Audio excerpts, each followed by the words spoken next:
le zonet chung kwa te le YouTube lama tanga in lo en tu sang song te in zawa in chibai kan bu ka cheu hei tunlaya kan bo ruak lian tak mai lengpui ram Indian Air Force a chungchang bak hi kan ngai tu lu tuk lo no ti tur khopin ram mi puin ti ti liana kan political party te han in den na te le thil sang sang te alien maya mi puin kan ngai vena tu te poin chu tiang ni wang chuan ke ni po ti han soi tai la pressure te po kan dong na sa ani heng hun mang tur hian ti chuan tun tuma hian kan political party lian pathum hei thanglama tangkhon MPCC Congress IO lokala putiti zo thansanga ani hi legal bota rei ta kom to tu na chuan PSC member ania ti chuan hei alaya mi hi puti BC lalven chunga ania ani pokan thria sa ve kania advisor to chief minister ania soinon ngai to lo ani ni phei chu tun lai phei chuan tin kabul che mi hi puma piana ania pulal pian fela chong thu ania ani po hi MNF party hian legal board and vice chairman ni lai ania tun lai kan ni su hi kan ron thlir zau don ani hei party in beina le in pumona helai ringot mai ngai tu na in min thlir sak lo la chu tiang te po chu ron om ani point a thanga i la amaro chu lekha kan pek kan zia dan angin kan malam hunata na heng thil te hi kan in zirna tur le enge diklo chu ta tan chu enge sarkar tha le kalphung mi pui ina kan lo riat thei dan tur ti te ngai tu na te po kan nei ni chung te chu tun tuma kan han hoi her tur te po ni ti ta ila tiang chun hun kan ron mang don ni le in zawa in chibai kan bu ka chewa kan han som na te min ngai poi mo kan lo me mani le puti BC ruling line ni boka ruling hi chu ne hei tum tam takela hian kan lo thu pui to ruling hi chu rutran tu dak te pon ni thina ti chuan heti hian ti ila CBI atun akan din mun lai bor hi kan soi ma sa anga hei mani khan cabinet meeting kha neya chumi ya chuan kan congress unau te kan cabinet meeting ro rel in CBI ya kal turan ti te attending cabinet meeting zoa an thu khomani cabinet meeting ro rel ni che lo tiang chi te kharita tu na kan din mun chia hi enge ni ti te tin consent pack chungchang te pon kan chai chho don ta FIR submit chungchang te pokha kan soi chawanga chu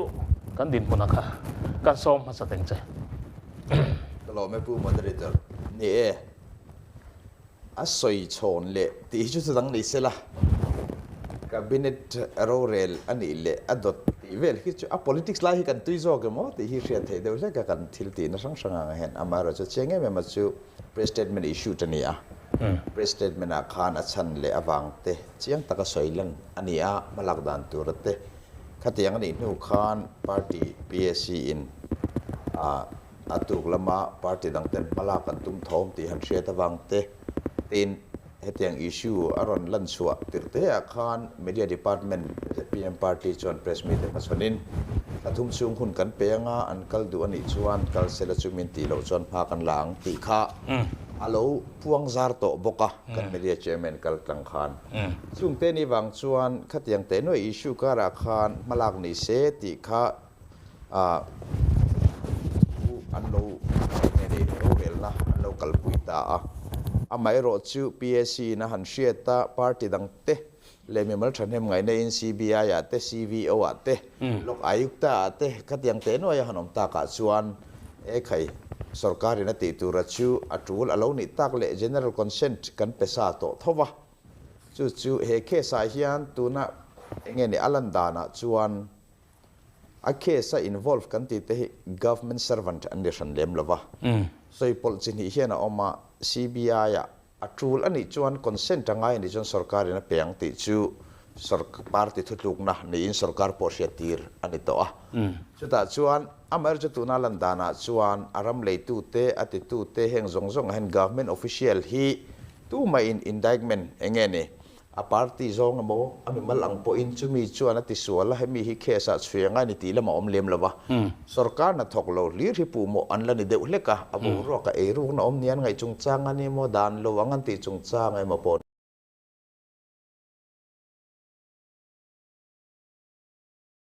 ponita sela chung te awang chuan CBI hianin Mizoram sarkarina jun sang ni somni palia consent apeka khan fully authorized ania central government employees te voinia signatory heng communication sang mi te central government employees and state government employees and dilova in chu tiang bokin stakeholder kan ti mai aram lei tu te a lei chon sakti te media hi tu noron dan no ta heng zong zong a hi state sarkar na thok pakhat man om lo wangin CBI general consent ti khana huam ki me ma tuna and thelu sang a hi pomtak nia ngai angai takzetani chuan anon suji mai pokan be se ya chung an suina preliminary investigation te han nei ta sela an lo accept ni chon chu tianga chon sarkar na thok state government employee te lo omani chuan ZPM party chuan sarkar kan sarkar te mai teang roi tu te hnena general consent te hi specific case a pek ngai ani point pek tur ti in thutlung na lo siam to chu kan din munani a party ang chuan tikhan ege putitia khalai kham mania pokhanin ron react na ang khop maya tu na puti bi si khan general consent pe pesa to thoti te pek le ti borvel kha ak ni dan phung la ya khamo khalai kha kan chai angai apu moderator kini chuan kan peto CBI a kan thelu to hemi kan thelu ani na taka chuan kini party hi he thila hianin kan kor hi a 5 year win kan sia amaro chu kan ruling media chairman in a press conference a go khan a chaw khan miron chaw deuh tlat men MNF nen khan chu ta hi a press conference aron soina chuanin ZPM party chuan CBI chuitir ngai kan du'a tin pulal ruat ki male pulal mo chuango kha file turin aron chaw bokani khatia aron chaw wang khanin khai he chu keni hian ani na taka chuanin he thila hian television pan nei lo maila he tiang a chaw in chawra la chuan political party kan ni ve lo menge ni thudi khi chu kan se chuak turani ti ngai dan kan neya tin tuna puti bi siana general consent sang ni somni palia kan nei to thowa an tia kha sang ni somni pathum jok tura kangaya December ni somni pariatania CBI general consent an pe ka kha ti chuan July ni somni le paruk ning ka sia sang ni somni palia an sud le khani ta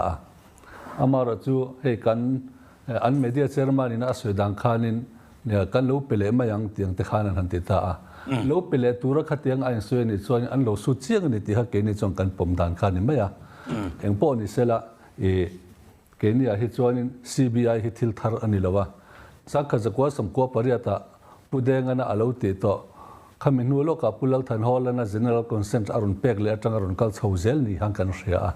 chu wang chuan he kan ram kan lo then thiang hlimnan hianin an mani ruling ngai zokina thelu turamin chau ta ga chon khai tilo theilo kan ni kan tia tin atul po kan ti sim sim he lengpui ram hi kan Congress sarkarina a kut chuak le thui tak vision kan lo nei ve na ani a hetianga atop chho the me tur enge ni a thang zel tur kini na kantin zone dana chun na kin loka chuanin international airport te bokan nei chho zel nga tin muang chang in kalbek bekela man malu tu ka wanga thil ti sual pali kan lawa chu wang chuanin hemi a chetak ngel don sian hi kan le kan rilu hi chu khulai khuanin alien khop mai consent pek le su ti lai borakha chu tu da hin enge ni kan din mundik tak mi pu hian thria se kan du lai ne chu ne chai ma sai la kan ti lai kha chili chili nom thenga khalai te kan toite kan sei le du lai chu general consent ka December sarkar thal european khan pe kan ni amairo chu centrala dan pathum te kan criminal law nei ho te anai san hitia BNSS kan hanti tak te IPC CRPC zong te enge ni renaming amendment ani satlia lova dan thar anga han chote no ani taka khan mandatory requirement kharon siamta general consent tu rakha format aron pesan state government hemi format ang he thelu le tu ratia sumi format ang che chon general consent khala ding reng amai ro chu si engene CBI kan ti hi Delhi state police no ayania chu chuan an mani du dan ang khan state government employees ate kha athuin ron ti thei rawa chu wang chuan in hemi issue a hian state government employees bi ka chuan ti kha a format kha ta khan mu thei na ma website cha po a format ta khan a state ming chi an ron da all ane as it is anga pek le le hala ne signature pekin khalai te kan sul cheng general consent chu ala dire pu moderator thil hi ni kan party hian in kan ngai tu uluk khopa ngun takin kan ngai tu ani CBI hi kan suyang khan ke mani opposition tena kan chau chu ani lovin a ruling lam he dan chau ema tin ke ni lampo thilai chuan chau chui lipse hi kan ngam ema chu wang chuan nga thani khan ke ni chuan proper channel kan ti a chief vigilance officer a kan thelu tani chu general consent chungchang kha han soi taila ahma sabira hian 28 December 2023 notification a khanin ti hian in zia kani the government of Mizoram hereby accords consent to exercise powers and jurisdiction of the members of Delhi Special Police Establishment for investigation of offences in the state of Mizoram a general top mai ni offense piang kha chui thei ani top mai ni chu tuna kama kan em lambu naw tena an soi kha chu adik chi alo helaya chu chuak takin in government of India gazette po February som pa ko sang som ni pali khan an general consent pe ka hi an chuani an chu thapani chuan chu min nuwa chuan June ni som ni pasari sang ni som ni pali khan notification tharalom le tani I thil tharwa ko omlo etina IPC ni thina kha BNS alo ni tamaya vai tongin ama CRPC kan ti thina kha BNSS alo ni tamaya general consent khoi danglam thei dor na tur khop engma khalai khan thil in thak danglam hi omlo renga a format antia a format ang tak takin ta hian consent hi antile po adi chuang boxi lowa chuwan ta hian an sei chian tak mem chu subject to the hidom tani however the condition that no such investigation shall be taken up in cases relating to the public servant controlled by the state government of Mizoram except with the prior written permission of the state government antiani except with the prior hey hian IPC atanga BNS criminal law thar kan nei awanga thil danglam nilovin state hian adu wang re angin thil ati danglam ani ti hi I wording en hian thil chiang ru tukania chu wang chuanin general consent hi lani zel se chuan ZPM media chairman khan CBI ya congress ina an thelu chi khan kan consent kan lo pe yang atimi alo phang consent om sa lo mati mayang chuwa chuan ma ni thu sele soi hi helai hian adik tok lo mi pui hudil dik lo wa mi guide thi athalo katia chu thil thalo wadi tin khabi FIR theru chungchanga kham he notification hi a oma wangin keini chuan heta a proper for channel proper channel in TV wa khan thelu tang CV wa chuan enga tinge kha kan ti chuanin heta hianin the government of Mizoram transaction of business rules are here rule 70 are here vigilance department shall also function as advisory for criminal as well as departmental proceeding against officers and reference of cases to CBI as and when necessary antikalani ro mizo trong khan khong ai chu om zia chuan mi pui khanga kan CBI hi vigilance department na ber chu criminal case le departmental la hetia thu boy again proceeding lo om ve thil ti sualten om anin remna khang ba kha khan case CBI te hena refer thena kha vigilance department na tur chu anita ni transaction of business rules chuan allocation of business rules si boka allocation of business rules are here in vigilance department are here 45th schedule chuan reference of cases to CBI vigilance department in anti tur chu CBI hena case thena kha ani pakhatani chu heta hiat CVO wa kan thelu hian CVO chu state government ina ati chuan a then thamayang chu CBI khan an run sui tho mai do an run sui tho mai do ni ani le mo kan sei som kan sei si vigilance officer in thelu hi ti oma chuan khami e in thelu khan emene fian akong akal kul thui mai ani ti ngai ton he in lo thai to thawin ka ring chu lai chu ku ta min fil fian ni na kan ngai tu na chuan arang berzok kan ti ni state government ina a thelu khan an run kalmayang CBI kan thelu chuan consent an ron deal te yang June 27 2024 notification ang khan anin consent tha thanan lo pek le ngai don heta tikal chuan kalme yang tin CBI ya thelu hi hey kan moderator community boilo se kan se tu chu abulami nge puti bisin ron abulami nge hi social media po CBI ya direct the reng ti min ko mu thu ni CBI hian direct in kan lo thelu to a puri chat van lal manga ya khe sa khan nuôi sống thum panga an phang man op ei chung changa khan FIR kan thelu tani 35% jok mole 35% vo in theng hian re wang mai ni chuan June 27 notification 2024 notification en khan helaya hian an du chuan CBI hian Mizoram sarkar noi na thok song hi an jurisdiction a kan tlat lawani chu wan chuan an jurisdiction po na chuan he chu kan jurisdiction ni love ti in an du chuan FIR hi an lo register lo thei ani chu wan chuan ruling hian tlan che nan CBI direct akal hi an soi mo ani tlan chuan a kong kha an tan a hong ani ta chuan an soi tur chu ngoro kan sei jolo kum badar an soi tur chi chu FIR chu an thelu ta lom ma se register tla ka an ngai lo tin an kut silfaya he thila tanga tlan chu hin tumani chu ke ni chuan heta hian kan tianga CVO wa hian government ina rules ani sa le heng jong jong a hian an du le an ngama thu in an the thlai an the thalowang chulai chu MNF hi chu anin CBI kan lo ko lut to experience kan dei to le puti bc kha puti ti pon in ti dan hain ang lo deu ta ni CVO in ti ve lo ta nang ni chuan chulai chu nia chui nge the nan CVO wa kan ti ke ni chuan an ngama thu in pu moderator hi kan thil ti dan sang clear hian political bola kan mang ni hian lang ta bera thu dik hriat tum na emo khalam kha kan langai thalawa party pani te tanga kan thelu chan ne lang chu ruling berin chuan chau ema kan kuta fai ni ti khane deu bera mani inten fai kan tumani criminal issue ani emo corruption issue a omani chuan khami issue zo ka kan chai lai tur nia ka lo nga ya hoinia hian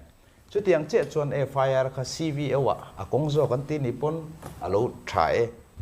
FIR kha CBI ya kan ti ni pon alo thae amai ro chu mi pui min sil hriat lo ta ka chu a khoi la ya khange thil dik lo om case ka file dona aizol police station a ka vakala kan then oma ara thi ron chui ro ti ringot khan chu yangam enge a case built up a khan effort kan perengem ti kha chu kan soi do lo pu moderator tu tak na corruption lai ta ka han chiar ta la Mizoram a hian kan mu phak chin ti mai te ang an thu thun kha eng ma kan thre lo ta a mara so an complaint media kal tlang te kan lo mu phak chin a chuan akal dan phunga heram in leidan a hen dan bo chiat na na sataka oma mo e ruk na atelani chu miron chui sakro kan tiringot maya khami tura khan CBI general consent ne china kan soilai chi akha general ne takzet except prior permission of the state government is required prior permission ngai chuanin general consent khami tur chuan chu china kan soi chen do tin so in khami tur khan dot lam kha chu lo lang chuak ma yanga khami tur ta na poimo ta zo ka chu prior consent pek ngai khan ron soi fia se kan unauten he an FIR a hian sarkar na tok state government noi na thok hi an va accused rengem chui turin anti rengem nge nia khati khanan kalpa me medic lo na oman ti satya ringot tu ma sarkar na to kan implicate silova sarkar na thok kha enga ma an accused ta an FIR a he hena pisuala he kal dik lo he hena ei ruan ti chuan silo chuan he sarkar ZPM sarkar na general consent ape ka kha standing renga CBI na du ron sui thei sui phal na pek po ngai lo sim sarkar na to khoya man implicate linem khalai zo ka mi pui sil fia tha ka ti a he general consent ti su ne mo FIR kan ti ta CBI kan lam se ka hi CBI จุดตรงนี้กันติจวนอัน primary role ละจวน corruption ช่วยตุนนี่ cyber crime ช่วยตุนนี่ civil suit จัดเตดันดิกโลนับพอลมเส CBI ชุดตุนโล criminal case มีเรื่องงั้มค่ะเอ็นตินันอดันโลดิกนักกินกันละสวยตัวร่างไงตายละ procedure ใช่ไหมกันรามินเลยดันเตปกันละสวยโชว์ตัวร่างไงตายละคัดยังอ่ะคันดิกโลน้องสักเทียนนี่เสร็จ civil suit จาก criminal นี่เราก็ CBI เนี่ยช่วยจวนนังกันมีปุยครัวแค่กันสุกสักไม่นี่เราโม่ตีก็สดเตลนี่ moderator กันให้ลุยตัด มารอปุ่มมาเปลี่ยน กัน representation อาเฮียนกันเสียกันนี่ ข้าขันนักกินก็ส่งไงโดนเสียว่าเอาพุทธิกันซ้อมแล้วกัน เอาพอเจอมันสิลฟีจบง่ายฟูไม่ฮิตที่อันที่ไม่อะเฮ้ยมีปุยแต่เห็นได้เรื่องก็เสียทิ้งนี่กันตัวอันนี้นั่งตักขังขัดขันนี่จูนี่สมนิปัสริสังนี่สมนิปลีขันจุลัยมั่วจูนขัดขันอารมณ์สุดเล็ดตัวข้าก็สิลฟีเล็ดชวนป้องง่ายกินนี่ชวนกันลงง่ายแล้ววะทีนี้มันนี่อินเทนไฟตุ้มหันตีข้าอันนี้นั่นตะกัดชวนนี่กี่มันนี่อินเทนไฟฮิตุ้มเฟกิละกันรำฮิจูคลีนมายังที่ข้ากังไอตัวน่าชวนอารมณ์ออกมาทีนี้ FIR เฮียนี่accuse จงเอ็นกิมไหม first information นั่นเนี่ย first information นั่นจนเอ็นกิมเฮียเจียงเทียมีอะไรที่กันเทลุปุ๊บปังอัน investigation ลำคันตัวที่ไงอันมันตัวอันเชฟเฟกดอนเท่านี้ขลายเตะข้าเรียลรถชวนอารมณ์ออกมาตัวน่าเฮียนเกนี่ชวนนี่ได้เรื่องกันเทลุตาป้าเบอร์เนี่ยน่าเลี้ยงข้ากันเทลุโดนะเฮลายอินพุยอารมณ์ริสิลวะอาฟป้ากันได้เฮียป้า dress เท่าล้อมอาฟไปเปล่าที่เราดิกมายังกันเตียส่วนกันเทลุมันนี่เลยดังนี้เทลุเลยเอ็มเดฟินันเทลุค่ะซีวิลเนี่ยนั่นเทลุค่ะคงรังโจกังตีไล่ค่ะมีปุยเฮียนนั่นเทียดูที่ปกติอันนี้เวนี่ข้าส่วนอินมีเทียบเนี่ยขลามาค่ะนี่ข้าส่วนนี่มีเฟบรุยที่ช่วงไหนเฮียนินรีจิสตรันนี่เลยนี่เราข้าเสียกันดูอันนี้ข้าเตียงขันทุกันเดลกิลส่วนผู้ moderator ให้มีจุงช่างอาคารที่ลปักขัดก็สวยอังเงโอสวยเราวังตีก็ไงตัวฉันจุมีที่โตเต้นเนี่ยอันช่วงเตตานไงทับเสียมเตปนี่ปัลกะลาวะมาเสียที่กันสวยตาขาชวนสวยชัวทรายกันเสีย reverend จันจินโมยาที่นั่นจุงช่างอาคารMNF เฮียน CBI กันกูรู้ตัวนี้ข้ามีข้ากันเรา president สมตัวนี้ ruling line กันดีHome Department และ Vigilance Department meeting อันนี้ที่ชวน Vigilance Department มีเน้นกันสิ Deputy Secretary เต CBI Director นั่นจุกมัวที่ขันที่ล้มด่านนั่นสิละที่ชวนอันนี้ขันอัน requirement ตัวเลยเองคิมอันที่ชวนเหตุอันรอนกาลอันรอนช่วยมาอย่างนี้จู่ๆตัวนั้นเฮียนที่เฮียนเกดีชวน CVO ว่ากันหันเทลุตาตักชวน Chief Vigilance Officer นะอติตัวระจู government ใน rules กันเนี่ยพอไออมซาเฟกันนี่จู่ๆอันที่งำโลหิตุนZPM สุรการกุตาเฮียนอมโตอันนี้แค่นี้เขาชวนกันงำมากันกูรู้ตัวนี้จู่วันชวนอารันเลรันโลจู่ทุกสันนิเส CBI เฮียนเคสีอันโล register รังเอ็มที่ฮิตัวน่ะชวนโซนมาสับเบอร์นี่ได้เรื่องเทลุเฮียนจู่ตะกัจู่อันโล register โลชวนเฮ้ยผู้ฉันจะว่าทุกสิ่งเฮียน Chief Vigilance Officer CVO เจลตู้เนี่ยนั่งเงินนัดเหลุอันตุ่มโพหิแล้วจดสั้นไม่ตัวเละจากโจก็ investigation กัลปุยนี่เทนันดิคลับ property เนี่ยละ CBI เนี่ยนะ direct FIR เทลุหิลงไอจังไม่ตัวรินกันเงี้ยเนี่ยมินที่นี่ MNF เทหิ CVO ว่ากันเทลุหิอันลาวง่อยนี่เฮียนกันเสียเกณฑ์ชวนอันจู่อัตักตะกันรดูค่ะอันดูเรานี่เฮียนกันเสียทีนCBI จะเทลุหิไว้ขันเล็กกันเฉยๆดูจู่ FIR เรา register นัดจันสิสลิมเดียวจู่อาจารย์จู่ IAF เช่นทันลำมีอันเรา enroll เววางเฮียนมาเสกันปวารัน jurisdiction ปนนี่อันติชวนอันดูชวนอัน register เราเทจู่ไล่จู่จันสาเฮียนอันลานินกันจู่ไล่จู่มีเทียมเช่นกับกะลโรนะปุ่มมาเปลี่ยนบ่นังดีข้าชวนผู้ชันสวรรค์อารมณ์ challenge เจ้าค่ะอินช่างเล็ดอันนี้ตาเด็กเบระจู่วางตีขานิตาอันนี้เล็ดตัวเจ้าปนนี่จังเราที่ดิกเราวิจุช่วยช่วยชิมกันดูเกณฑ์ชวนไอ้มาขันปกันเรียลตัวอันดิกเราไล่ช่วยเงี้ยตีที่หันสวยเจ้าบกนี่สิไม่ปุยมาจู่ผู้มาได้ตัวผู้มาเปลี่ยนน่ะสวยอย่างขานินได้เรื่องขัดยังตีข้าอันลบผมรู้นะจันสอมันนี่ตีข้ากันเสวทัว ซึ่งมีวันช่วงเกณฑ์จวน Supreme Court พวกกันไปปบเรื่องตัวน่ะจูเลยจวนเลยที่จวนผู้ที่มีสิทธิ์ขลายข้าทวนเลยอีด้วยCBI ไล่บิ๊กแต่ข้าจงกัลสันนั่งกัลสันหันตีละกัลสันเลยไทยอันนี้โดนหลงทั่วจะดูกันในจุกันสวยเจียงเวียนกับเจติคันปัง point of view แต่พอหลังอันเทลุชันแต่พอกันเสียอามาเราจะมีปุ่ยเตะโซนน่ะเร่งเทตัวเราจะในกินกันสวยหลังตัวกันเบสเสียอาเคสกันค่อยกันนะดิกโลหันตีงดเตะ allegation ว่าอินปูหมอริงดเตะอัตูเบอร์หิงกันหมอปูปอเชียงตลอดว่า corruption เนี่ยกันไงอ่ะพออันสิงหิงโมอัสฟาร์ดีพาร์ตเมนต์เนี่ยโมIndian Air Force เนี่ยโมอัตูแต่พอขลุ่นตาเสจู่ๆอัติดิกโลที่เขากันสวยมีอะไรไล่หิมีปุ่ยติดใจตัวเนี่ยปัญหานักกันสวยเลยเดี๋ยวจู่กูรู้จงจ้างอาคารเนี่ยทุกมนุษย์แต่พอกันสวยอ่ะกูรู้ไทยอาจจะยังขบไหมอามาเราจู่ใครมันเนี่ย murder case เนี่ยมีปุ่ยจงอินันไงอ่ะส่วนนี้ public pressure นี่ตัวนี้ส่วนยันขัดแย้งใครมาเข้ามีอินกันง่ายเจริญเงี้ยเนี่ยมีปากตินรำคัลตัวเนี่ยมีปากตินเลยตัวเนี่ยไอ้อินการะโลกคอมมิชชั่นตัวออกมาอันมันนี่ขันฮาร์สันน่ะมันติบกสวงสีแล้ววะอดังเฮียนเองไล่ตักจุงเอขามีอิชูขันฮาร์สันน่ะกันในที่ที่มีปุยมีสิลเคียเสละ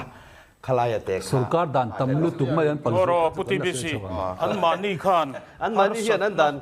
ฮาร์สันน่ะอะไรครับผมอันปาร์ตี้เขาตีน่ามีไอ้เดี๋ยวเว้a stakeholders เตะอะไรครับจุกัน dealing สาขันสรการ Indian Air Force อะไรตู้อาบายา moderator ที่พัลชวนอะไรครับ reaction เลยรำคัลตู้เตะอิชูขันฮาร์สันน่ะเรื่องแต่ขัน procedural lapse เองก็ criminal โม่ที่สวลตีน่ะเรียนปุยอะไรเงี้ยก็สวยหลังเซ่เตลเซ่ก็จู่ๆอะไรครับสวยกัน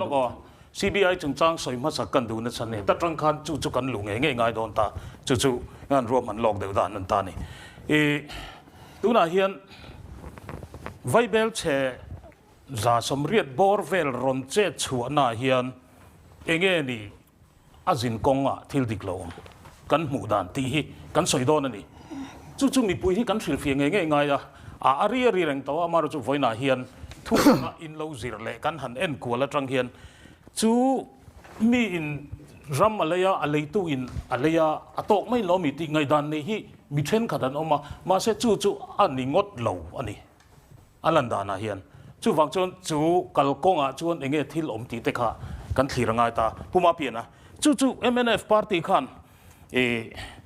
อินหุ่นลายสังนี่แหละสมประกวดโชว์เวลาจังติขันทีลข้าอรุณเลียนตาจู่ลายจนเองนี่ MNF Party พวกข้ากัลเอาเฟียดดานินอินกุดไฟเลยแต่เท่งขันเลยอินโฮตูแต่ชุงแต่เท่งแต่ปอิน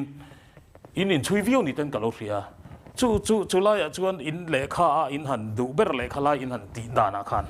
ส่วนใส่ตุ่มทุกกันซ้อมแต่งใจ ZPM Media Chairman ขันเกลี่ย CM จุกันกุตไฟอาทิตย์ตอนนี้เจ้าขันกุตไฟอะมีดังกุตไฟเลยไฟเราข้าใส่ตัวสีแล้ววะเกลี่ยจู่ MNF กันไฟกันกุตไฟที่เขากันใส่ตัวมาสเบรินชวนให้มีจงจ้างกันruling ลำคันเองหิ้งเอสวลตะเบอร์อาทิรายค่ะกันสวยไล่จุดปอยหมอตุกันลู่ตาเฮียนินมาสเบอร์ชวนนินก็สวยดูชูsocial impact assessment ที่เราจงจ้างฮีดานมิโซรามาเฮียนตัวนักการมันฮี the right to fair compensation and transparency in land acquisition rehabilitation and resettlement Act 2013 อันนี้ตาชวนเฮกเฮียนินอัน preliminary notification ฮีอันเอ็นไตละ preliminary notification เฮียนินมาสเบอร์เฮียน whereas it appears to the government of Mizoram that land มิโซตรงข้านี่สวยงามไม่ถึงแต่มิโซตรงนี้ที่เขาใส่ตกไม่งาที่การมีปุยตานอลซัมnational security ram ven himna atana ram hi lak tumani acquire mo hei hi tumani ti khanitani ta chuan national security chungchanga tuna kan dan man hi ZPM hi anin March ni som pakhat sang ni som ni panga khan an adopt chau ani assembly in ahma chuan Mizoram ina sang ni som paruka Congress ina danan lo siam the Mizoram Land Acquisition Rehabilitation and Resettlement Act kha man anita a chuan chi mi hmalam chuan Land Acquisition Act 1894 kha man char char ni ta 2016 ek alo khanan repeal ta chuan helaya hian the right to fair compensation and transparency in acquisition rehabilitation and settlement act kan lo mang ta ni chu ta chuan angai poimo em chu social impact assessment khani ta ni ta chuan social impact assessment hi ti nge tur ani ta ni ma se ti lo theina da na kha section 9 na hian a oma ta chuan an ti lo thei ve na tura khom ta ni ta chuan section somli na section 40 angin ti lo thei ani ti ta ni ti lo thei dan lai chu ti lo thei da na kha om ta ni ta chuan section 40 a hian in close to a hian with the approval of parliament ro iso tong khan soi kan zel mai ro parliament pompui na in ti lo thei ani chu song chu mi chu ni ta ni ani lo national security ram ven him na thila khan ti lo tur ani chuan ti parliament pompui na in ti lo tur ani ti ni ta ni chuan preliminary notification hei hi a format hi adana hin ron om hal veka chu ta po chuan a last ra a hian ati dan tur hela hian a om veka parliament pompui ngai thute according hi ron jek sa veka ni ma se preliminary notification hi ramlak tak tak bultan na tur ata na an chua ni som panga me sang ni som ni pangan chua hian ta hian revenue minister pompui na in an exam ta ni chu thil dik lo chiang lu tu masa phot khani ta ni ta chuan kan revenue minister hi parliament luk pui kan lo nei rengem ni ti kha zon ha ni ta ni chuan social impact assessment chang changa ti khan kan ngai thata enge ni chu ni a mi pui pon in lo hriat kan han du lai chu thil hi enge ni dik lo ti lai kha kan ron zui kan ron phort rin do na ma ro chu lai chu puti di si tu na kan ngai thak chin po an eng ani chin ka zo na kha angai nom khop maya kha ma se point khat chok khan ron kuat thei maya kha kha la nga lo min la ti top si wang be mi na la ni lo chiang maya CBI chui tur ni om lo tak chu ne an the chan amar jo kan soi chiang anga kan sarkar kal phunga hian ti dan phung kan ne ya kal phunga ya kan nei criminal ni na chu revenue minister khan approval lo pe khan a office a authority misuse of authority po hi corruption thobani criminal case thobani adi sai tu turana tam ri ma kan soi photanga heng kan soi reng a hi soi pial ngo kan ngai to na ngai tu ra chu eng tika tanga bulu intan nge te ni abul hi chu kala soi ri lo mayanga tun SIA issue ngor kha kan enanga kan sarkar hen kal phunga ne ya land acquisition hundang ponia lai chau khu ni lo ka nikum January nge February tha a helaya zonet zoram calcium ni party dang tere na kan soi hona chung chang kan soi na khan chiang takin he issue hi ka soi ta ignite studio khan assembly house a chiang takin ka soi bok procedure lab sa om to ni ka tia mi pui ta ka khil thia ni adik tu maneng ma kan ngai saklo mi pui ta kan ngai saklo party pon kan ngai saklo wa kan activist pon ngai saklo wa lengpui airport forum te ne na ka khil thia a document nen po ka mu heng thil kal to hi heng jong hi fulo kha ka chu hun tanga ngai tai la tu na SIA exemption kha revenue minister ne lo ti la ya te kha close khanin kha teng in a strong lem lova adana chu ka chher chok lo mayanga amai ra chu president ta omani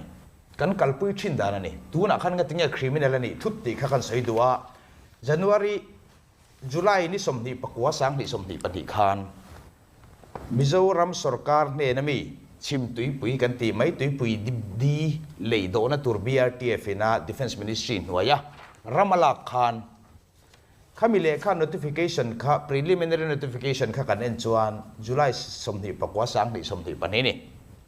eta hian point number 2 a hian heram soilai mek lak tu ma hi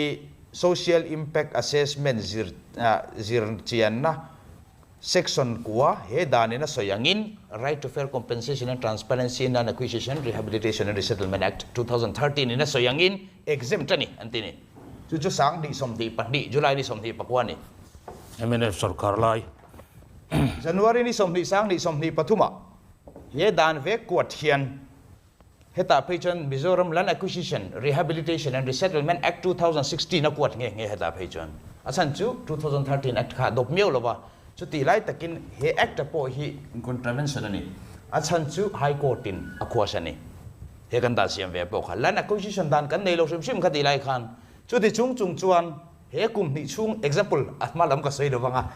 ZPM sarkar ma kum khat na le kum ni na khan border outpost Mamit district huam chunga siam na tur zong a defense vekin BSF nuaya aram lak na zong notification preliminary notification sang ni somni pathum January ni somni a hian a procedure angin number 2 a eram lak chungchang hi social impact assessment zirchian na section kwa he da na soi angin exempt anni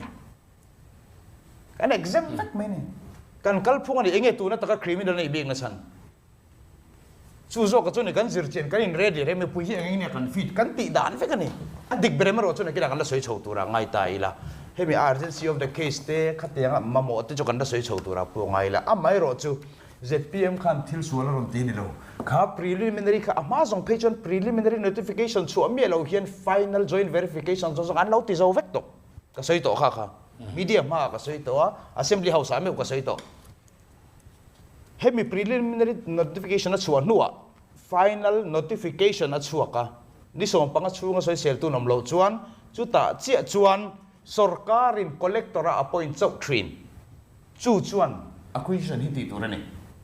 ma se heram tu an soi tel lo kan soi theng lo heram hi khatia kan ma khan sang ni som pakwa tanga som ni pathuma khan 100% ni khachungin file an approve Indian Air Force headquarters khuta tangan lekharon thon September ni li sang ni som ni pathuma te phecharan man mo to le to ka ani vacant officer an deputy atu ka ninga square akhar zani somli pariatan mamo atanga za somli palia tak nem le ta ka wangin ni khachungin anjir zo man ve ka map po athar vekin an pe man vek this officer tengin khang zong ka kan la soi zel tura po ngai te la tu na aron soi big social impact assessment khang atinge a lo criminal tak kan ti chuan sang ni som ni pathum January ni som ni ate sang ni som ni pani July ni som ni pakwa ate he sarkar ve gena preliminary notification lo ti chua Mamit district border outpost alak na tura te tui pui dia leido na chungchanga aram lak na zong a son social impact assessment hi a exam vek dana niam le ro chuna kila kon se tura ngai la kha khachu ka sarkar local phung to thin ni te kan se ni chu tuna han party panin SIA chungchang in soita chu dan mi da trangin chu ne voina so poi mo em na chu sarkar hi kal zel do na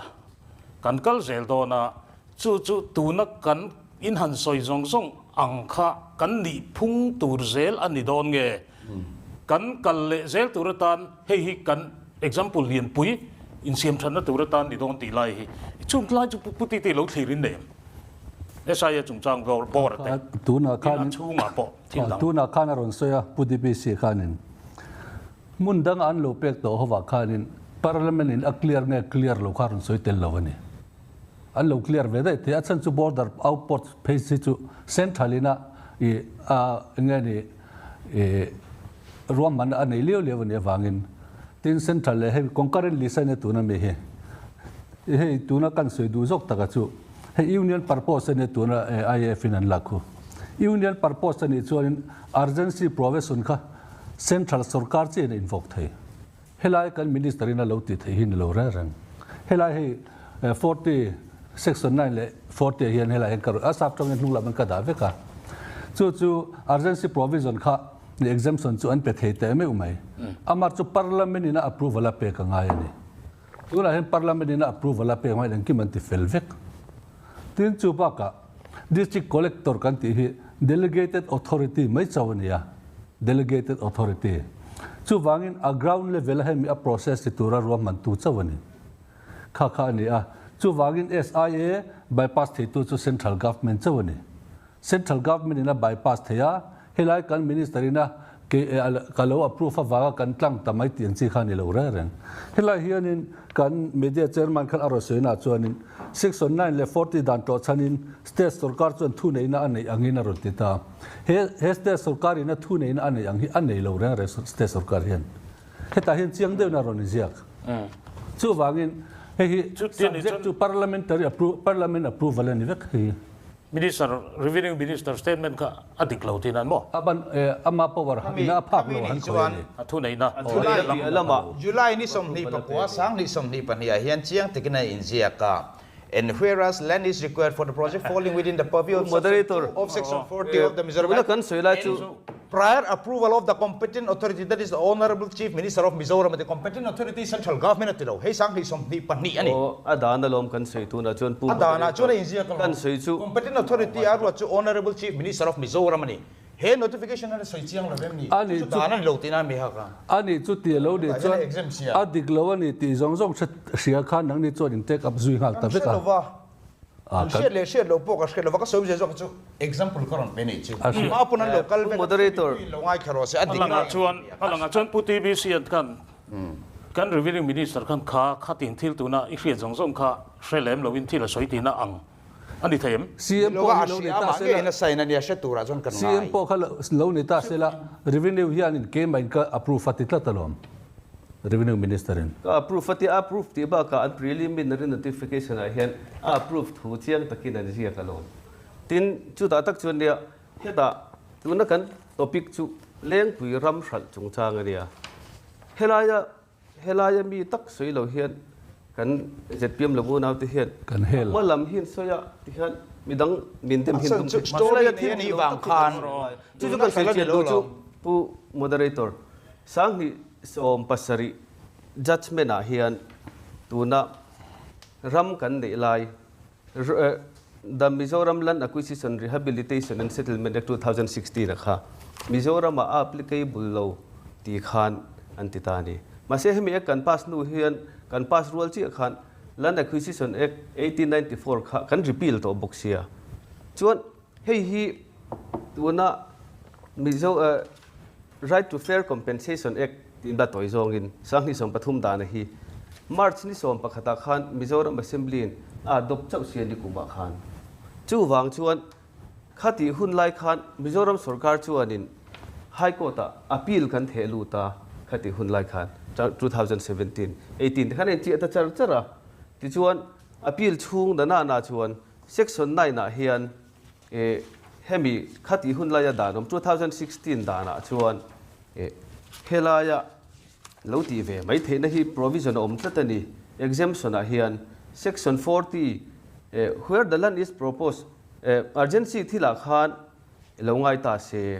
2016 ta na khan section 40 chuan in state government kha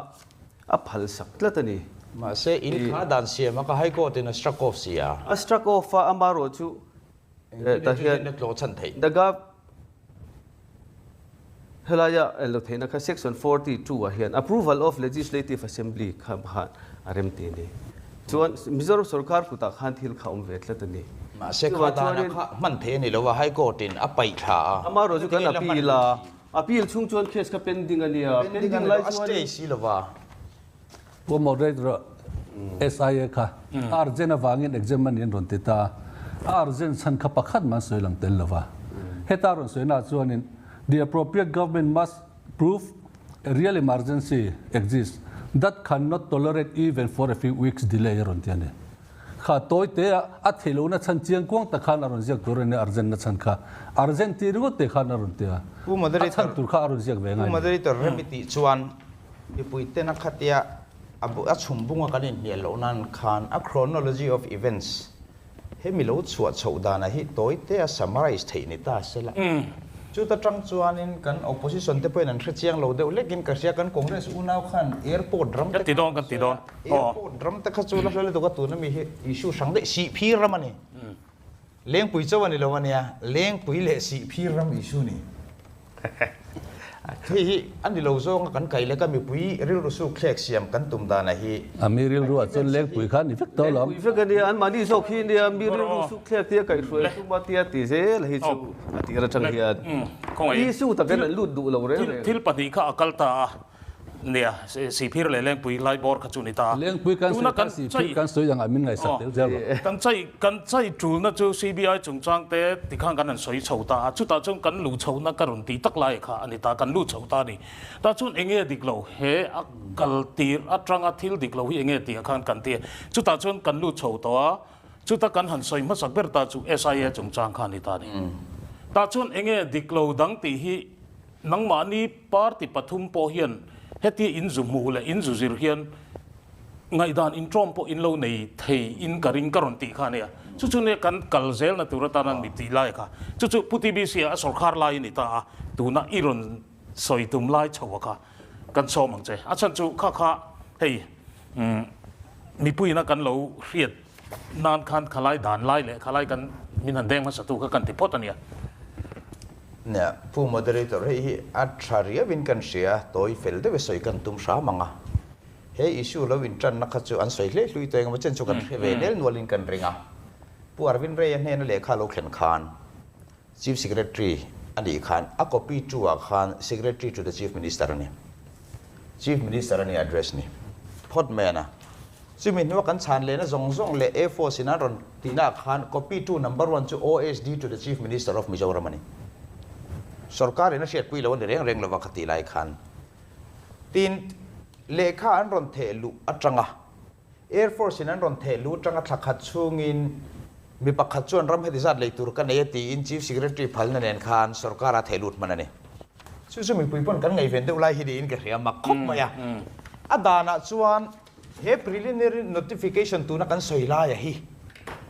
khati lai khan sarkar ina chua to turani minimum 30 days, not less than 30 days, up to 6 months ka preliminary notification di achua turani kan dan nei lai Mizoram Land Revenue Act kami kan fuasta kan ni emo he central act nu kan adopta ka polo mang ni ta se ma se correspondence zong akan outright purchase ni a le le tir kan tu mani kha proviso kha fulo ka ti awangin mi pui ma ke pan soi chuak kan ni adana dik tolo ka tina san lai khane ta ne khatianga akal khanan hanin bia leitir kan tum fe mai a sarkar zo ka khan rang takin ron bo zui ro kan ti thur kan politician te cabinet drink te po in le khaziak mai win di oz kin man mo ro te kan zo ti thur a sarkar na to ka te khatila ya kal zong khabe puin an shelawang atir ta kan ron ti chu zani somli pariat akharane vaibel se thum somnga red negotiation zong a po cheng zathum somnga square feet an te to paza somriat panga an pomvek chuan barren land aram chunga thing po tro lovin kan chuani kan sarkar khan vo in ya kan ram khal zong i sarkar kal ta khanin engma tro lo na mun barren land wasteland ani ni value nei lo an value chau hi kan claim ang ti khopin kan zui pha ne mani chung zong kal ta mek zela chuan central hi au film khure me ma alan owner diktakin negotiate tem ti ten an ron te thina ne chuan khatiang zong a khanin lengpui bi khu boi tak na chu si phira chuan anei tu ten om fel khap tin NGO mingin signature om VC mingin signature om an shet pui vek lengpui a khan eng tiklai ma in a om lo puro minglian a khan ama mingin a deal vek top mai ni a signature po meeting a po midang an tello somsim zani somli pariat ani lai phe chuan soi tel ta ila kan minister hlui te chung kwa te pon tel vekani arama khana LC zong a khan chuan an indoran monta ka wang khan sang ni somni pathu balo khlengan man mo to sia ti mai teng chu mi tuma phe chuan ni khat chungin Indian Air Force khanin engeni KLT system an ti mangan ron su chu le khan heti zat kan ma mo love akhar za somli pali lengpui za somthum pariat point something le khita 5 akhar something kha kan ma mo to kan yan ron ti ta thuta mi ron pe ngal ro arjeni nan ron ti ta ne September ni lia Air Force nan ron thona nili ve ka DC in detail mena siam ngala ninga Air Force kha a coordinate zong geo coordinate te zong nen document zong ram mi somni chuang ram LSC akhar za somli pali kha ni kha chui kan zo vek man bokane kan man mo rem khop mai chu mi mang chuan Indian Air Force na ai nga che chungen zo ai nga che chungen zo en chu mon zo ni kha chunga kan zo ma survey zong investigation zong re land map zong siam khan ni kha chu gen zo vek sarkar ma sa ya phur ino mo kina kan la soi ve ka chu soi ta ula chu kan soi du lai chu on document ni chu ka soi chu lo chin che mai ula ri bata la kha chu om se mi puin thu dik shia dan mo in jir the na ni lo ka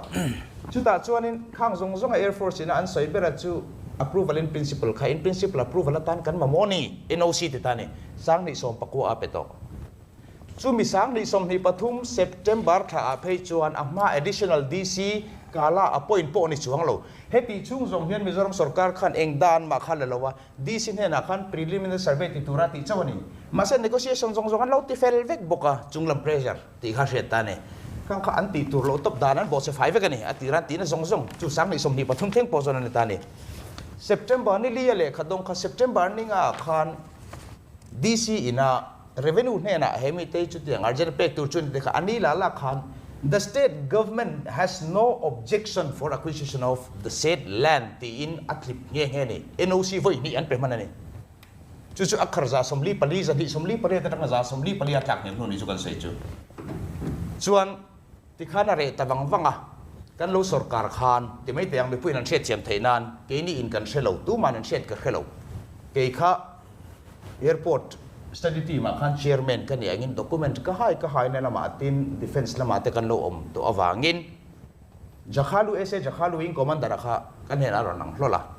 an thil soi ka khian ru ka wangin ka zot ko la tu man kan shelo DC ka pan mai ni chun chief minister ka thrila a document kha kan enta chawani chuta chuan April lo pel to a khati lai khan 22nd April sang ni som ni pali kan soi chiang anga Air Force khan in approval acceptance on necessity entita chumi chu in principle approval ang khan chu defense ministry khan Indian Air Force ne na khan AON acceptance on necessity petani atul poi mo em awangin hei chu kan pom sang cheu aron titani chu kha chu September ni li le ni nga le khamang khan chuan ni som nia board of officer a convene ngala ni chungin board of officer ni som ni pania le khan theilut ngala an terms of reference po kan sarkar khana en fi man lo kha board of officer convening sarkar central ina aron thona khan terms of reference point number 1 a chuan heng mi officer deputy hianin na galana ramlei turan en fi anga ti Mizoram po ti mi lo nia a terms of reference a khan chu po chu kan en fi lo kan du luat to a khan ti beiteng chu di chuan akal ta kilometer in pressure lo na boka sarkar acknowledgement lo om tel lo boka ni som ni pali April a chuan engkim ti felania ni som ni paruka tanga ni som ni pali tanga ni riat nge ni ruka tanga som thum April chungin ti fel tur ti in DC le kha sema sarkar a le kha pakhat ma ko pi chu bom ve to lo khati lai khan chu wangin ka thu soi masa po khan media ka soina khan DC level ti fel ve ka ni ka ti san khan chu ni som ni pakwa NOC fresh NOC an pele tani asan chu already approve ani wangin chu mi chu me ni nga central government in aron sanction ta June ni som ni paruga paisa ron thun ta chu mi kalvel boy chu kan boy na hin ta roi me ni ani na takhe mi pui kan thil khreng em ti lai te abul tan na zong khati za dan lo pek to len no ti hi for atul ni jon kan for vekang amma ero chu atul na ka thelem loba mi pui hian thu dik khero se khati laia ti tu le thei pa to pan no tu te kha dik lo kan ti don nge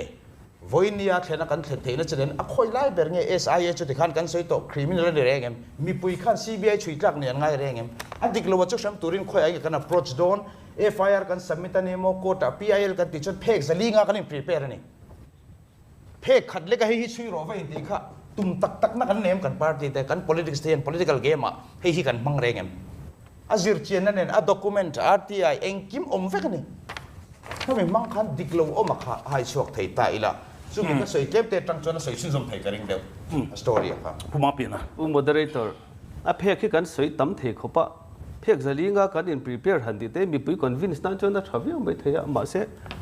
e kan ZP media chairman press conference nei bokhan FIR phek sum ko panga ti nge ni kan draft sa ati ania FIR kan thelu don chon technical de hen ngai to te lamin tol thatta se atol tha thu kha kan va thlena ngai ni chu ti ni chon he sarkar sul nu porjia corruption da sadjia kha phek som ko panga vel ji aturan ria CBI ya thelu tur khan ria ti na lia thelu senga inom mutin karina min pe phal nge nge mi pe phal nge se voina hian an FIR copy kha ta khan e jiak chiang vek mai do na an mani khan an thil ti so dan puang an lai lang vek don ti na lia chon thil kan sei du chu ni chi da khan man mo e bem kha de menef sarkar min soya he thil hi ani ra ta ka chon nul tlangwal pakhatin chongboy lo ne lo se abial nu rai ta hlau umaya มาเสียแล้วไรตากาชวนจักเลยเสียอาเบียลผมมาสาเตกับผู้หมอตัวระจงตาเตโพหิกันดังเงินกันเสียตัวนั้นที่ชวนอะไรตัวตักข้าจูตัวนั้นเบียลปันเดเมกับข้านี่ที่หิมิปุยเห็นเสถียรไม่กินกันเสียจูไลตักกับจูกันใส่ตัวจูตัวนั้นดานกันมันฮี The right to fair compensation and transparency in land acquisition rehabilitation and resettlement act 2013 Act ขันที่ชวนมาขันทิลขันอันสวย NOC ที่สวยตะโพหิตัวนั้นกันดานเฮเลี้ยงปุยรำสัลนะอาตานะดานกันมันสุรการินะดานมันเห็น NOC provision ที่มีจงเราเนี่ยที่ขันมีปุยที่เดียนกันทิลมาจากเลี้ยงตัวกันสวยมาดูจูตักตะกาชวนนี่สมทุมออกโตบาร์สังนี่สมนี่ปลียาขัน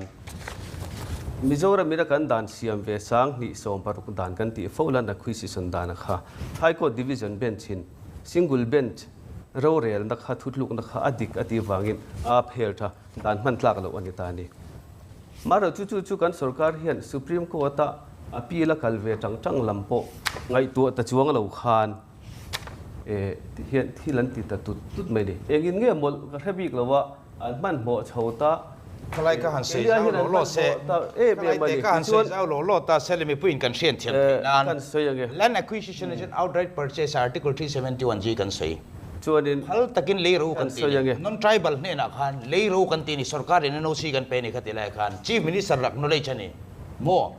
Planning Vice Chairman รักโนเลชันนี่ขัดลาย Commissioner รักโนเลชันนี่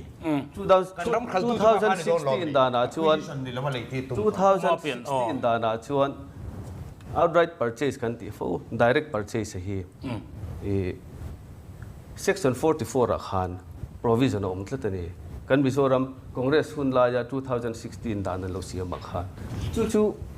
ดิขันสุรการิน High Court Division Bench อาพิลตาอาพิลขานเองกังเกียทุดลูกน่ะอาลูกเห็นโดนเรียดลวะจู่ฟังชวนข้า Single Bench ทุดลูกน่ะข้า Division Bench ขานอาเรียดโดนเงอาเก่งกลังโดนที่ข้าเรียดลวะนี่จู่ฟังชวนข้าตีลายสุรการเจลน่ะเจลตู้เตนะoutright purchase พัทยา direct purchase อันเราโดนราคาที่อมเราอันนี้นะอมเราข้าด่านะคัน provision อมแล้วแต่ official in film คุณที่สุรการเนี่ยนะรอนนะ right to fair compensation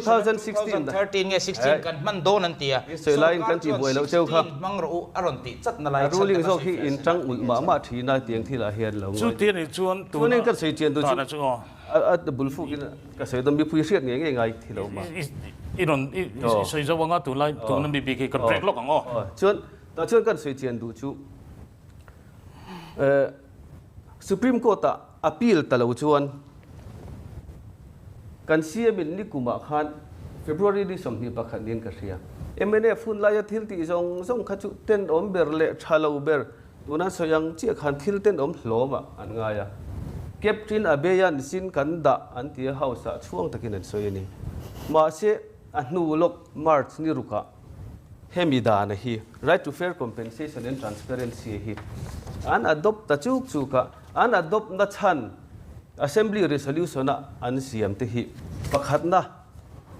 solicium จู่ๆ interest อัตมจกเทนันอันนี้ประคัดนะปัจจุบันนะ multiplication factor of land value รำหลุดนะอัชูดนะคะจู่ๆcompensation อัติตำโดนที่เตนี่อัปาราตัวเฮียนชวน equal land value ที่ช่างให้ได้ point ปลียออกมาเมื่อสัปดาห์นี้เรื่องวัดพอเห็นอันตุมาเชียงเบมาจุ compensation อัตำเทนะตัวกงเรื่องวัดที่ตาเห็นอันเจียกชัวกัน assembly resolution ที่เราอมเวกเมื่อสายเห็นอัตตาละวัดแต่ข้ามมุสลิมมาตำเทใครข้ามีผู้อินเสียมเนี่ยแต่เสร็จละใครข้ามีผู้เชี่ยวชาญเต็ม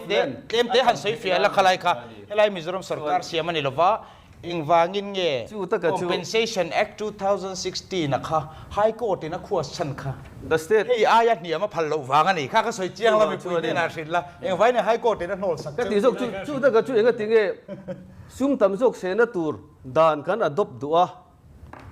ดานอมซาซุ่มเซนเทียมนะตูร์จกข้า Supreme Court แต่กันอภิลจังเราสุรการชวนอภิลตายละมัวปนนี่แหละ four lane compensation ที่เองดานพังเงี้ยเปกัง national highway ka omreng alom he national highway yak man compensation ni pethem Mizoram mi pa po tu na king hai zong po cham phai kong te po national highway ek huai ave ka lo ban pe chu ferry tem ni le oh dani na sia dana gan ti chuan fair ma yalo right to fair compensation chu wang chuan transparency in land acquisition and rehabilitation resettlement act kan nei la ya national highway ek hi vai ma chalen sala om lo chu wang chuan hei hi ani phot ta ni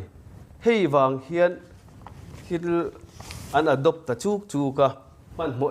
bin thilan kalpuya preliminary notification an chua ruala chua ngai chu collector in notice a special du in na yem chu tiang kha tiang ni somruk chungin ti te po an ti lo ni som panga te hunan pe ti khan an ti par le la so yang chu sarkar pani kha kan lo thria da ka tu na chiang le zuling ka thata dan na tang te sil tang tang kan sarkar pani noya khan puti bi te si te sarkar lampo khan MNF lamaka rang ta ka thil ti le khalai kha isoi ve thawa ani ponaron soi ve tho ta chu ne chu mi lo ir chua dan konga voina vaibel chetam tak lo lan na jin konga hi chu ne ngai poi mo em ngai ta chu kan zui do na kan break lo puti tian chu tu na thil sarkar pani che dan lai ka in lo exercise to in ka ringa in lo thil zau to in ka ringa khang lai kha iron zui ve kan chol lo kang rei lu te MD&D Enterprise chuan chung tin te mamo in chung bungrua chi sang kan ron chop chwa ke heng kan bungrua te hi customer te rem chan zok nan zinda ru ka chinga tlai da ru khleng kan hon chin ba ka amuna omchil kan ni awangin i le sa chu zana le zinga po i chuan motor chwa huna lamai thei ani a zwar chong tur tam po wholesale in kan pe thei renge moi takle du thu sama in chung i chei thei nan MD&D dor hi rompan ve ro le min dor chin du te chunga lom thu kan seya mi rompan le zel turing kan so ma chu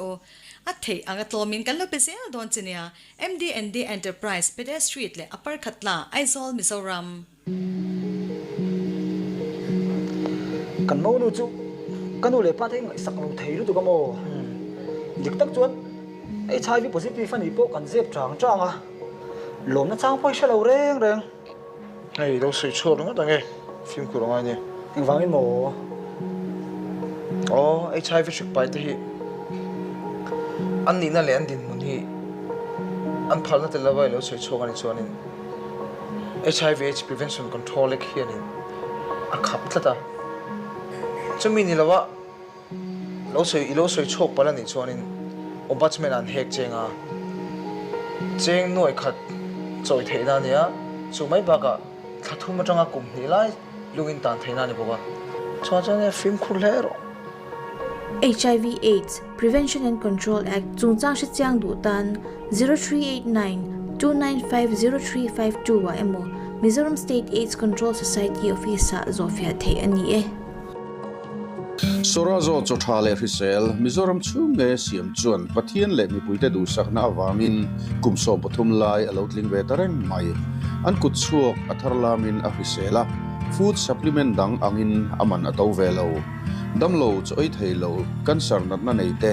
juntlung veite le tar chaklo te ba kha no panga tanga puitling thlenga eitur a om veke azur chhong tu te tan lep athat ba kha expire a omin an thleng sak zum teya azur tu te tan po aman hla le ani TL Mizo Foods address Salemveng Aizawl Mizoram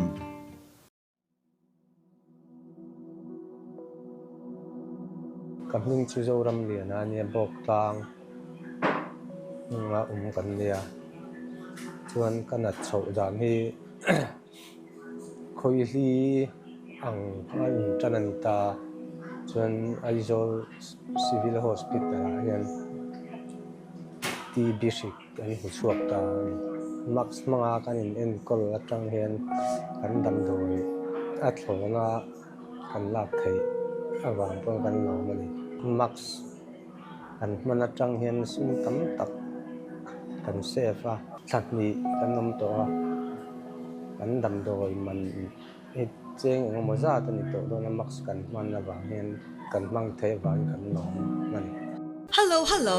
in sakna bungraman tlom rin tlak le tlosi brick le langkai balo zorna ZS Enterprise si mui airport rota kan hong tharta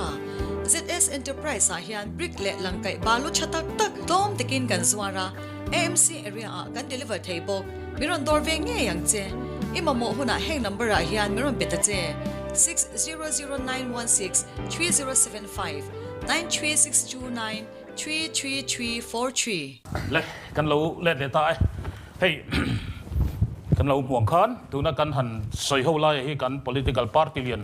pathum ayo congress ZPM le MNF te hey tu na kan dan thu dan hiat kan han lambai dia ti khan angai nom khop maya tin abeng war thak ringot maya tu na kan han soi chin apokan soi tu ri ala tam khop maya kan la ron soi zel do na ti chuan tun chu ma hian NOC chung chang te po hi soi nge ngai ani hey ke ni po hi kan lo ngeng mo hi kan lo chui kwal ve nu la ti chuan a chan chu sel dit kan ti te mun thang thang a lang to ta in kan lo mu to voina hin kan chai nge ngai ni tin NOC chung chang kan han ti te po ani ta heng zong hi pal tlang hian vaibel che za somriat borvel chet na hi aron lang tlat ani chu aram nei tu le a hral tu te indoor na satlia kha ka lo le yang kha ka phala lo me ti za tin ti na top hian a top lo wa chu wang chon helaya ming lo lang pu hen ria te chung chang te po aneng chu khan lai kha kan ron chai chau tur thila ni sum chung chang te ti chuan kan sarkar pani khan file movement le khalai chet vela khan tu na khan kan ngai tha MNF sarkar ale ZPM sarkar khan file movement che vela kha putiti rang takat chet na thil kha omani ti kha akal ta ni chu taka chu nia heti zat sum lo chuak le lo lang tu ra hian enga tinge sarkar file rang taka a chet ti te khalai vel song thila hi in lo zerin karinga in thirna kha cha ka ni apu moderator ka lo me he preliminary notification kha me ni som panga sang ni som ni panga khan arun chuak khan ya chuta ron talan dan chuanin he a schedule chuan description of land approximate area ti te khang te khan ron tar lang veka akhar zale som panga lai khan ya he mi ruala kan se du chu preliminary notification me di som panga chuaka ama February ni som ni le pakhat khanin kan chief minister chuanin heta assembly khanin kept in abeyance sin kan da don atitoni khan anda tur kha February asoi dai to ti chuan khatia soi nu dai to khanin ti khan kal le zel ta khania ma se helaya ron soi hi ani na ang in file kal ro se aron ti lai tak hi karon ri ak duwa he tin helai hin aron soi na chuanin MNF in hi assembly kan pu soi ania aron soi chua chon le MNF in NOC an lo pe kan se chuaka lengpui khua in sia se an thin arim karing lelama airport om to lelama airport in han kar che lekha an du hian karing lo aman te hi atam khopa mimalram cheng veibel che zani samli paria chu wa lok don ve o a lok pui tu te an omangem o ti te kharil ruwa chuan omani atia hei mi pui fui ang deuh hlek kha da soya ni lengpui ho tu aram nei tu te kha hei marla ma han kala maru nau te han fui ti maya changmala ma kala changma kha zuk fui le ti de uboka tiang ha kan chief minister hi ania helai muna aron soina hianin tu te moni khan an lok pui khan aring tlat maya chu MNF huna han poisa ha release an ni lo ti kan seta veka an mani huna ron chuak ta sia ti chuanin tu te ma lok pui turanga angai kha an mani hi lok pui turin mi puin kan ngai ve ta thunga ni tu na hian kha ni a tin preliminary notification an chua khanin an document te kha he pu du hianin helai hianin ani angin kal to mai ro se arun tia he pu chanzo ti khania ani angin kal pui ni to mai se ti khan not sita zia kani he pu chanzo ro choi chi ania ani angin kal to mai ro se ati khanin thil diglo tam takha ma khana lom dei to ani aum chan chu heta VC pass ka ani na taka chuanin hralh thiang ani lo VC ten lo enkol ri ro engo hun chunga tan in enkol lo phei chuanin lak le turani te khani ta ti chuan VC kha an han hral ta phota pakhan na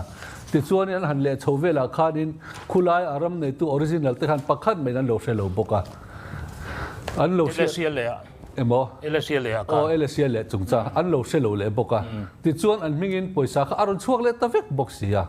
an minga a chuak ani kha chuanin an la le chiang lo ngani hei helai hian affidavit hi aron soita affidavit en aron soita chewa helai hianin a toy zong ni soila mingte te to mayang pu mingte hianin helai lan document zong zong ka aron tar lang vekani en affidavit mingte le pu henry mingkha in soi re chi mangai lo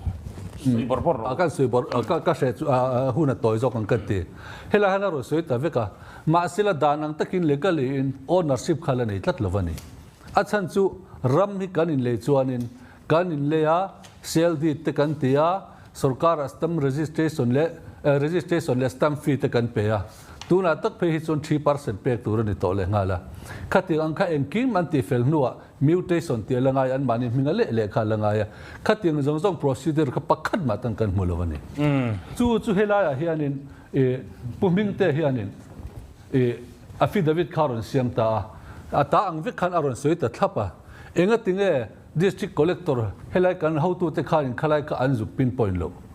dan diglowani ti an sia dan ina kallo ti chiang takin an sia khami an sia to nu khanin ti khan aron ti ta khan nia tin chu mai lang dilawa khalai diglo tam tak kha chu toy zong kan soi mai ni chu payment alo hun ta helai hian a payment te kharon man mo khop mai ro DC account na zun ni somni le pasari aron luta DC account na hey in chairman ina aron so ina ve kha karon ka print bokatu na hian ti chuanin CM khanin July ni somni le pasari ana proof ani July ni somni le pakhata proof a ti chuan atu ka final land acquisition notification kha chuak le ani CM approve nuwa ti chuanin ni somni palia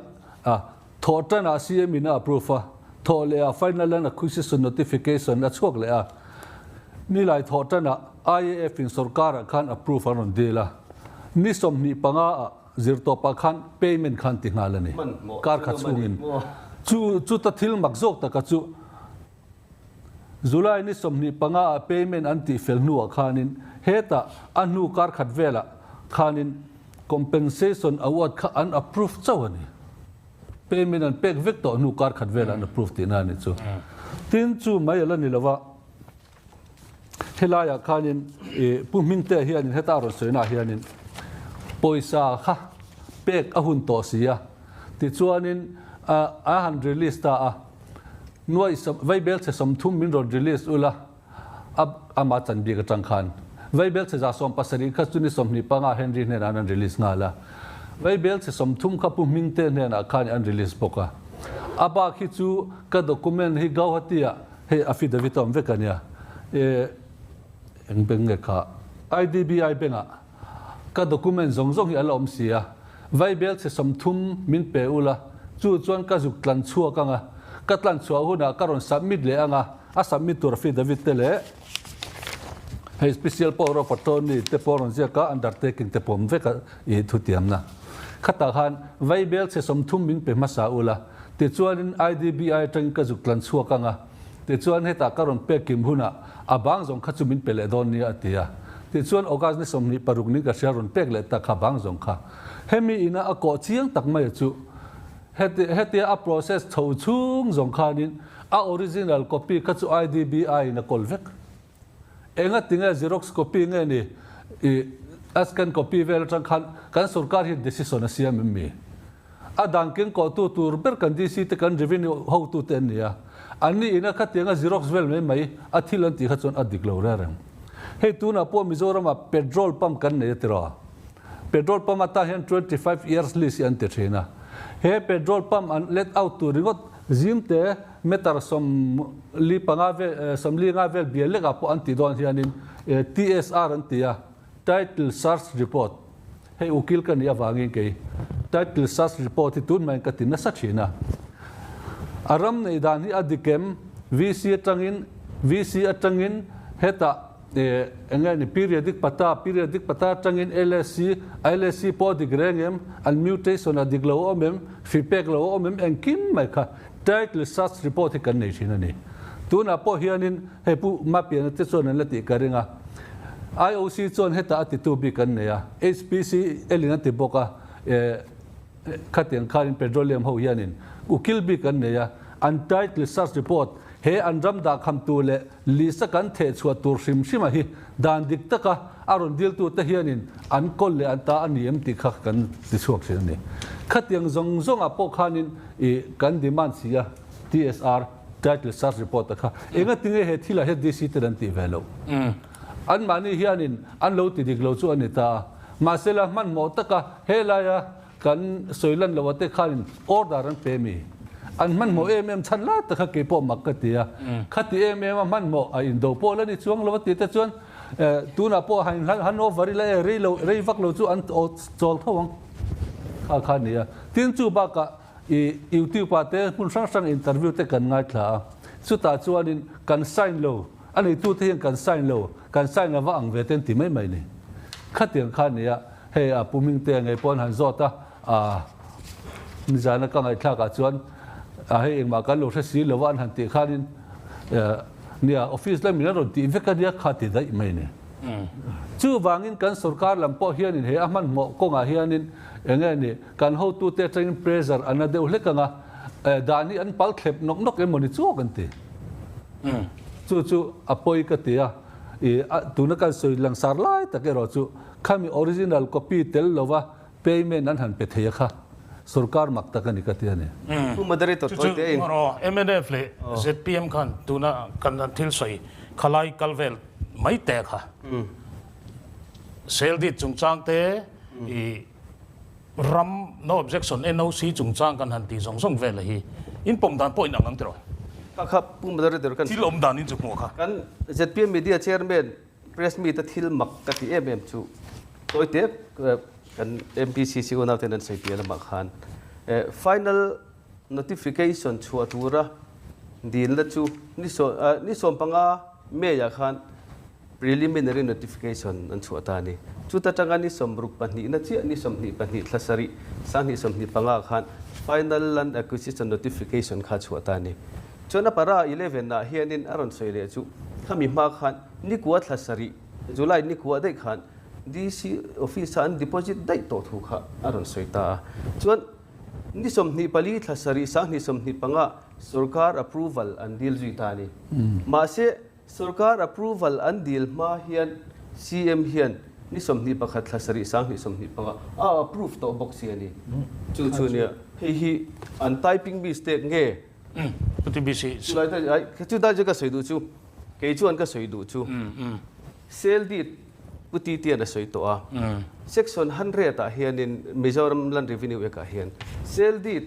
turani ownership transfer don chuan ram nei tu ni na in hlan chhon na kha puro ming lian amo kha ne na khan ram nei tu ni na kha an hlan don ani chuan ram in hralh na sel dit turani chu section 100 then man dei to ri ati chu sel dit chu register lo ani chuan pom tla khani lo ani stamp duty an choyanga anti turani kha khom ta ni kha anti lowa chu wan chuan ani nataka chuan DC athok te so ran acquisition voi tam tak anti to MNF hianin CBI a chuitir le thil tam tak kan ti pho hian kut file le thiang lim taka thil ti kan sarkar na thok te hi akang khai palang ti hi chu kan hlau lu tu kani kan ven pui lu tu chu ta tak chuan sel dit hi a valid lo awangin assessment an ti zong zonga po hian final awat thleng hian aram nei tu dik tak ati rabi te ming khan aron chuak thlap ani ma se abuai ta chu a pei mena khan pu roaming lian le pu henry ku ta khan alut ta si kha chu taka chu atir tu chunga piket ti ang chi khanin ati atir tu te hi an omang ti hi mi puin he sarkar a hian rin lel an nei ani July taka chung di china kan ruling lampona han se khan enga tinge ati khan kan complain a po hianin kan soyani para 11 le 12 fa hian kenin representation kan thelu ko hian having vested interest exercise direct and unlawful control over the acquisition ti zong kan riak vek theng zong hi ni china se khan FIR le tianga chon thil chip chiar du ka hek zakua phek som ko ti angai lo he kan tia aron chui mai don ani lai ka chu dik kan sei du chuni tu hian rin an te ani o ari ak le malokin ka sui ha kala soi zo lo dewa he special power of attorney te fidavita te hianin he ta hena ro soi na chon khalai khai chayang I am the rightful owner arun ti ta zel mai ne e puro ming lian hian I am the rightful owner of the immovable property sa te aron ziak ta mai kha sarkari na awati na taka chuan I rightful owner ini na churon soro le ati turani a rightful owner ama minga ni silawa entinan loan kala dona heta bank manager oma ma se puti ti sel dit kha ti khan tam tak kha ve ta chu alem an sign si lo sel dit ve si ka tu na ithil chira khan alova so mai ti na aningem ani karinga hele sel dit chu pakhat chu ka nei ve ta hianin e sel dit pakhat khangor o ma se ati tupa hian ka zia ni lowatia wan ti veka o kha ni ta sel dit kha chu adik an va so ti na ni maya kha sel dit po kha register la ni lo le ngala sel dit ta hian mo witness po nom lo le ngala ka hriat china kha kan sarkari afim khurta lawani an man mo em awang khan helaya I am the rightful owner te tupa ne na hian khong e owner ini na tak chu na chira title search report karon ti che kha a title ne tupa ta kha tunge ni ti kha an confirm nge thorani an confirm lawa thil tere te ya e kan ngai pui mo mmc ya amaro chu an hunglama poisa len em awang hianin he chu a minan em lawanga tin kan noi liam puat den mi chu nia in file te po kha a thloina thlok mi kan ti kar kha ta kha di kal kha aman mo kharon tia a khulam transon man mo takin ron tiang chu ke po vaira ma surka no kum som chong ka thok to arjen lu tu garon tia kar ni kar thuma po la changila la thei vek I helai arjen lu tu a vai kan lau lu tu ke mi o ti te kan ai to chang chon kan man mo vai kan lau wang nge ni helai lo na kan nei ve don wang ti thlen khang ai to nei oma heta a ho tu liana khang te hang ai to na oma tu na hian mo pakhat tin ming lang mi lo ming te etu pu henry ne na veibel cheza som pasiri ron lu ta kha entin nge dc po kha na wa thun thei special aporo fatone hi a legal lo le ngala adan thapin ani lo le ngala register box lo tin ituna hianin sel di te ka execute seng chuanin 3% kha sarkar chan tur omta veibel chenga noi som ko paru vel te kha chu sarkar alu nge tur ni sel di thi register seng chuan setting amount a chuan ni na ai chu ta ka chu an sel di ta kha a valid lo wangin sel di thar siam ro u ki ro u an ti tur nia a valid lo ti chon hela hian na fit david chu ninga thlasari ave khana ron ti ta khata hana ron repeat ta ve kani kha nia illegal irregularity hi chu atam khop maya I voina po hian ani na taka chon karil ru chuan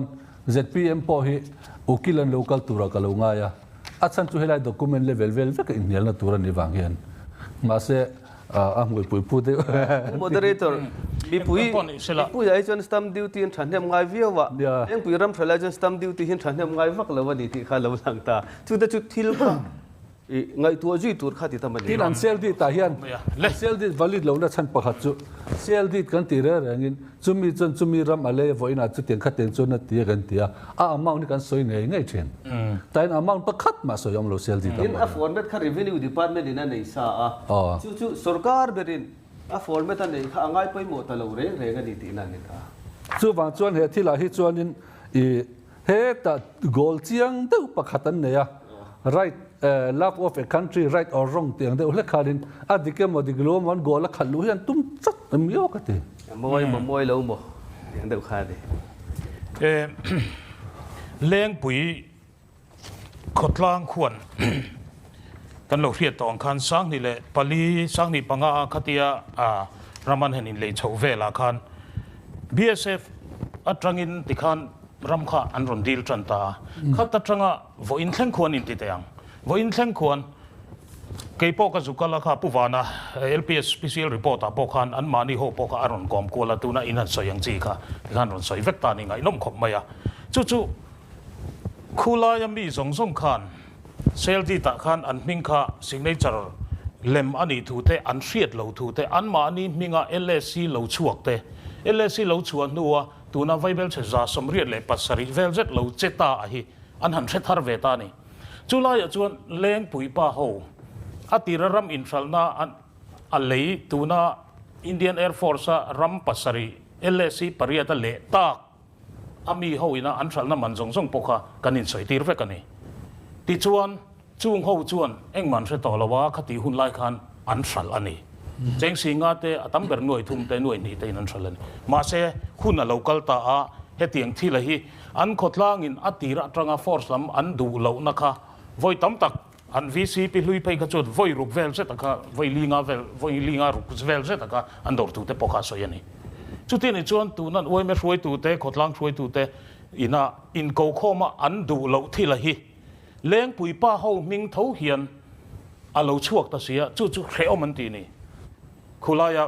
atira ram thral tu ho khan an khotlang du lo thil an mingin lo chuak ti la ni chu mi chan tu ra chu mi chu enge ti lai hi ngai tu tur poi mo lu tu kanita chu tu na thil kal dan zong en hian official level atranga thil kal vel te tin sarkar ho tu sang atanga thil kal vel kan an ti zong hi sum le pai tam lu tuk ron che vel ta hian tunge ni aman trang ei tu lo omang Uriya ta khana soi to central leste sarkar te tur nei ti lai kha pu henry na lo phil to sia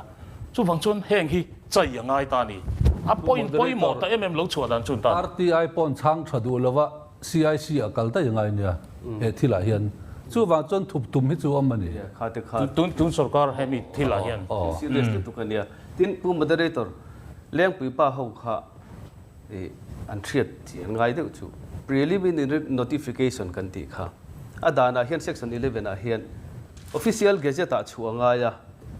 daily newspaper pahnia chuanga ya tin khumi an mani lengpui khotlang local panchayat a khan chuna oman ni lo chuan ti chawan yang I close website ta po yanga ya chuan khati khanan dita chumi dot le chuan puti bi se ron interested person ka mun dang omani chuan ti chawan ni khalai close public notification om turani ti chu ne lam notification khom shim turani chuan heta section 15 a hian public notification om turani DC in heta hian format om veka a format om veka ni som ani le poma pian chu lai chu ngoro chung public notification om atia copy kan la humi alo ni notification om ati hi a copy kan la nei lo vein thlengin tin section 15 noya hian section 15 noya hian DC in helai hian a social du te an om chuan ni som ruk chung huna peturania notification kha chhuat not less than 30 days ani within 60 days ati alo within not less than 30 days ati bokang not less than 30 days khoilangin sia omre re he a copy format ta po hian 60 days in ti fekalo he a copy po he ani la ni pu ya chon publish ro ra chu he mi po hi an ti turania chuan he ta hian aram nei tu tak te khatuna lengpui pa ho ming lo langa kha notice to persons interested te khang zong kha ti lo a copy kan la mu lo wang hian ti lo ani tin kan soi thein karinga chu taka chu lengpui pa ho in kan shemi alawan tin chana po hi sarkar hian aru khan thil hi akal phui chara thil issue renga hian kan chief minister hian YouTube channel te ne ya social media mang thiam khoba anin soi fi zung ani voin thleng hian kan chief minister hi he thilai alangoi char mi pui hian makan ti to ni chu ei politician chau thin riu mai ron hem dan ve lai le ti chuan chu lai chu kan ngai poi mo lai chu tiro chu nang mani ni china han ka zo chawa party lian pathum hian helai bor a hi chun diklo omani ti lai ve lai chu in pom tlang vekin ka ria tiro puti bi si tu na khani ron riak so maya kha a copy nei mi timo public notice ni om turani ma se a copy nei big lo de nei big lo ti na ron keng lova mu chu ka mu lom an website a po mi ta hi chuan hei public notice an pe gom lo ra ka chu preliminary ne a preliminary khalom preliminary po public to preliminary public kan lo react ve lo ngai bo ngai longai thau la pu moderator angai nom khop maya kha ka document nei lo theng nan lo ne ya henry affidavit zong ten ne ya khang kha ka mu pha ka om lo wa tin ke na ka lo sei ve fo thin chu akal phung dik lo lai tho khan ne tu na ir chuan na hi chu pakhat na zon kan soi thiam na ni pon mi puin an the thiam tu ra kan ngai de ba tu ni issue hi chu ni e sanction ron thenga approval a code ta ri to nu ve thila ni to ni tu na ro soi zong kha val ka ti ni adik ka ti ni achan chu eng vain nge puro minglia na khan helai ram hi ka ta ni ron en ro wa ti ringot asel dit nga tingen en lo khoya ma om lo Indian Air Force and film khur sang ni som ni pakhata anei tu tak takin dorem ron soi chiang ro unti ชุดอาปจนกันสรการขันโดเรเฮอฟิลเวกตีอินเลขาละเป็นนี่ส่วนวันนี้กันหมูตากเฮงอฟิเดวิดสังกับหมูในจุสังมีสมนิปทุมาสักวันนี้อามาขันเตลโลได้เลยข้ามีมังคัน acceptance on necessity ข้ากันหมดตัดเชียนี่ข้ามีนี่ว่าขัน ZPM สรการันเราติจู joint survey ในเล final NOC land value ตีเนี่ยมักค่ะจะสมลีปลีอักอัตรงะจะเลสมปังอักอันตีเนี่ยมันเชียขันนี่ตานี่ดังเรื่องนี้approach ที่เราคัดที่เราเทรนดิกเราไฟเวกตีนั้นฉันจะก็จุนี่ตานี่เกณฑ์ก็ไงไปหมดฉันเลยก็สวยชัวฉันปอนเนี่ย as a party ยัง point กันไงไปหมดไม่มาดิกเราว่าไม่ติค่ะจู่บางส่วน chief minister ไปน่ะสวยตัวเร่งอ่ะก็ที่ hold แต่หันเนี่ยเสสนกันจะว่าเก็บที่ในเบย์สันเนี่ย April ค่ะApril นี่ทุ่มดีนก็เสียส่วนเราส่วนแต่การ sanction รันช่วงตากัน session จอรัวลินนี่ง่ะไม่ดีกว่าอันมีค่ะ sanction มั้งไม่ดีกว่า sanction นี่ก็เสียดิสรีไม่ดิสรีไม่ได้การ sanction ดีนก็เสียส่วนเราส่วนอ่ะปอยสักที่ขนาดนั้นทุนจุยแต่ไม่บอกเสียแต่ส่วนนี้ outright purchase อันนี้ก็เสียจงขาดิกเลเวตีin preliminary notificationข้าอันชัวตานี่สรการขันอันฉันจะ preliminary notification เองมาเราขันเราติเฟลเวกกติโฟชนะค่ะทางสรการด่านกัลพุงจงบอกเฟลเวกขันเองที่มันเราติเฟลละ NOC กันเราเปิดจุดมีมังจวน ministry point อารอนสังชนตานี่ZPM สรการขันเองมาตีในเราขมิ้นการขันอสุมรอนเทนเทงขันเองมาตีในเราได้เลย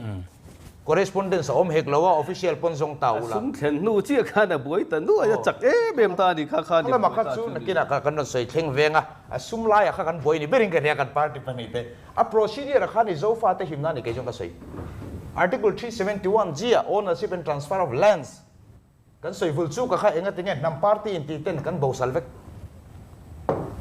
เองไว้เงี้ยดันในเราจุงกันตีลุยตีเวกofficial เต้นฟิล์มคุรนิสังนี่สมนิปะกตาหุ่นลายดีซีดร.ลักเชียจวลิจวนสรการเนี่ยนะไงดานะฟัดดีแล้วนี่เฮ้ยอินรอนติเลชีนะเองดานี่เงี้ยกัลปุยโดนโซน่าฟัดเสียมันนี่สรการินเฮ้ยมิโซรัม Land Acquisition Act สังนี่สอบปรกมังอินโลกัลปุยเราอารมณ์ที่นี่ข้าดันข้าตัวเราพวสโต challenge ฉันนี่เจ้าวันนี้ข้างจงตีระรังตะกติจักขัน official เตยวันนี้เห็นให้กลัมฟ้าบกไอ้พนดีซีเลเวลาเจ้าแต่ก็เนี่ยอันคงไอ้ท่ากันเนี่ยตีตัวน้องมันตีค่ะกันสวยกันริมเห็นดูไล่ขจูนี่กี่นักก็สวยเบอร์ไล่ขจู procedural lapse on เทนี่ทินกันดูเราเบอร์กันสวยชิ้นอันตีชิ้นด้านนี้จุกก็สวยโตอามา preliminary notification นั้นชอดานพวกกันสวยโตกันสวยเวกโตตุนมากัน local ชิ้นด้านนี่ direct purchase outright purchase กันเป๊กด้านพวกกันตีชิ้นด้านนี่วันนี้ส่วนนี้ตั้งนั่นฉันจะอสุบตั้มตานี่ที่ข้ากันสวยดูว่าประคันน่าชวนข้าเทียสังชนเตอร์นเปล่าตุนั้นสวยจงข้ากันไงตัวข้านี่เองก็ติงเงี้ยข้าติดช่วงกัน negotiate ลายข้างสังชนนี่เช่นกันตู้มันเช็คลบเองไว้เงี้ย chief minister ไว้นี่ address นี่อ่ะ OSD chief minister address นี่อ่ะเองไอ้มันตีเลยว่าข้าติดตะกันมาละกันลักลุยเว็กซี่อาทิระไปจนอาการจะหิสมลีปะเรตันเนี่ยจะสมลีปะลีอันติดเหียมาช่วยนี่ว่าจะปะเรตันติดเหียมเลยอ่ะข้าติดช่วงส่งกัน process final approval กันหูเท่งคาน ZPM สรการกันติดช่ว AON อันติไหม acceptance on the necessity กันหูนี่อ่ะนี่ช่วงกันโดนติดทุด DC นะเหตุอาเราติดทุดข้างขัตุมันกันเชลช่วยมีนูเฟียไปขันกันเชตานี่ช่วยว่ากัน document คดีละหายะสวยช่วงพวกกันในตานี่ public อ่ะข้างกันสวยจนข้าดิกโลกันตีเมกไล่ปอยสารอนช่วงตัวสังสนรอนช่วงตัว ZPM สรการขัน preliminary บุ moderator preliminary อันตีไล่แต่ข้าจนปอยสาหิลารอนเข้มมีอะไรวะเนี่ยที่หมอเนี่ยจุดสังสนรอนตัวเนี่ยจุดไล่จุดกันสวยจังหล่อๆอ่ะ preliminary notification นั้นสารอนเข้มเหล่านี่ revenue minister ข้าน่ะสวยเวกนี่นี่สิริยาข้านินสังสนรอนช่วงกินกระเชียอ่ะเบียลปะมาสา อันตีเล็บเจียงเด็กเนี่ยกระเชียแต่จุที่ส่วนกันเนี่ยมันคือพวกเราหูเวียน public notice แต่ก็หันดีละจวนข้าตาขานด่านใช่ไหมเวนนี่บอกว่าอินเราเอ็นเซียนกันเริงอ่ะ right to fair compensation act พวกมุมันตะกันเราเอ็นกันเริงอ่ะนี่จีน่ะกัน MNF ลำอุณาเวนเราใส่ section 11จงจ้างกับ section 12 in conjunction with section 12ที่นี่ section 12เนี่ยนะเสียกับตัวที่นี่ข้าตาเชี่ยขานกันเอ็นไงเราที่นั่นจูเอ็นตีนาน preliminary notification นั้นชัวร์ถึงว่าตัวนี่หรอวะ section 15เล21นะคะกันเชียร์ชวน public notice ชัวตัวนี้ก็เขียนส่วนเราชวน not less than 30 days up to 6 months tini any interested person chu sarkar department pon phim khur khop mai revenue secretariat in hei hinga tinga public notice chu ani enge chan na tini preliminary notification DC tanga chu anu khan revenue hian in heng hi in TM enge tinga ti lo ti in lekha alo va thona ne chuta chuan DC chuan ni som pa sari ni ko ame preliminary notification bul after 2 days a khan public notice chu ata chawani he ni apo procedure lap sa kha chu ka pom chiang mai tin khata khanin ni tam tak pe to lovin ni thum che pe bok ni le chan ve che pe bok chu public notice chu an website a mu tu rom lo phot DC website a chu dani na phu ta ni ta ni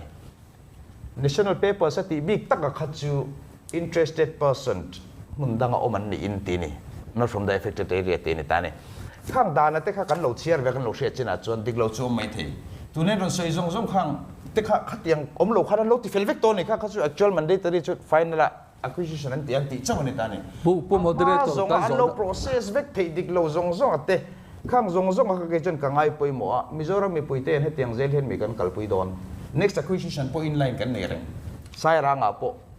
chu long pu moderator sai ranga po an lo ti fel sa ve ka ombok pu po ko eng te ti le tur nge eng te acquisition kal poi tur nge mi poi te hen kan ram mi kan mangai tak zel political party an in chir the na ni lovin tu na kan ron so heu kha prima facie case om theian thre chuan kan ukil pani te hian mumal takin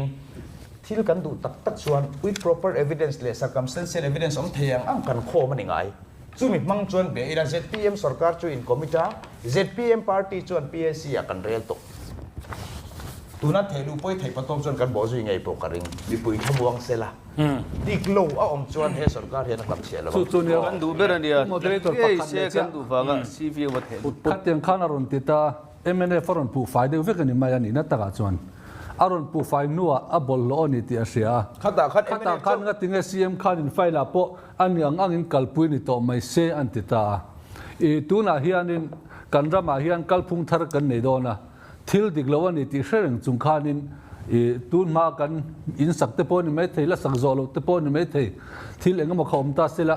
an yang ang hen kal mai se an ti chuanin kalphung thar hi chu tilo tura ngai la mizo te hi kan ngai asama assembly session me wa ka soi chuak veka chumi nuwa TV studio a ka soi chuak vek to boka khang statement kan ai chung zong process ani ma kan tu maninga nia pu moderator kan pu TV CS airport chung changa ngai po mania kan congress lam IO ina so yang deu khanin te congress ina blast pen tour akar som thum pan hin cheng khatan pe kha do tani rod process kha ti den ge mani ya ke man ka soi kha a document mu to ngai po ka be se ya a document kam wa